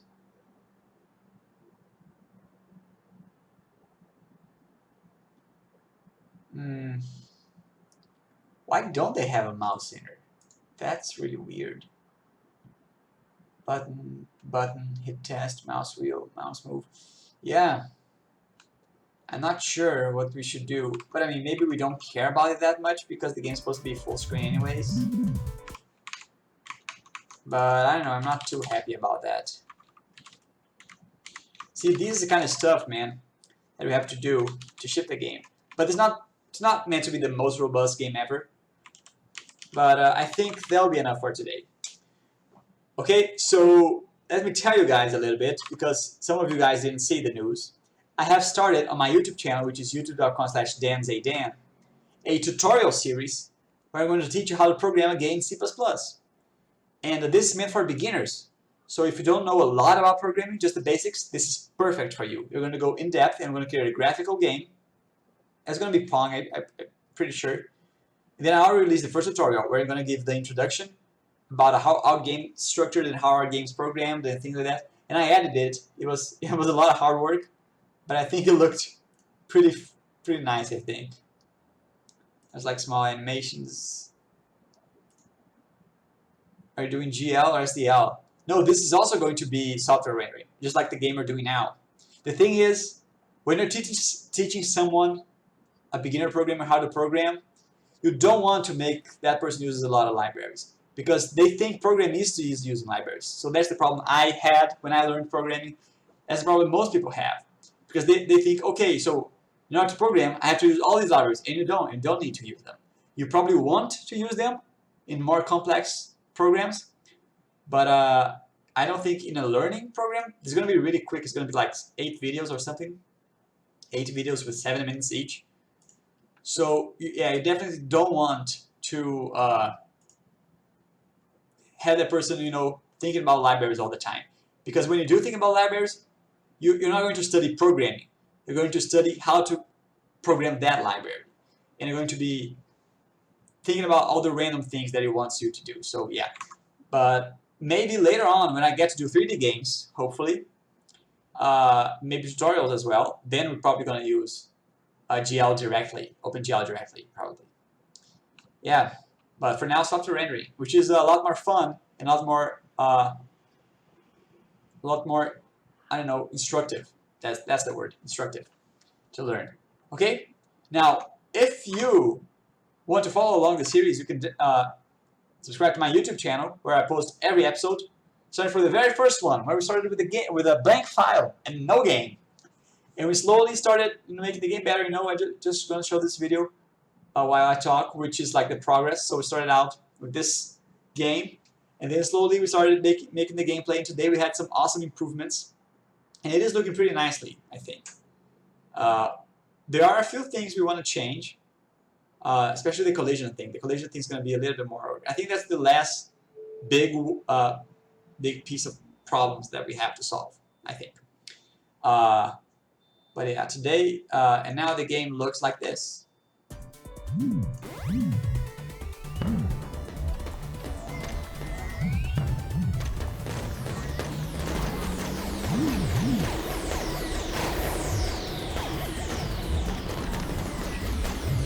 Sounds like explosions. Yeah, the idea was to sound like fireworks. And I think it does sound, I mean, pretty cool, especially when you get the triple shot. See? Did you hear that?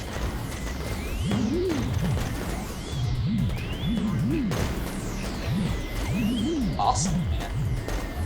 Really, really cool.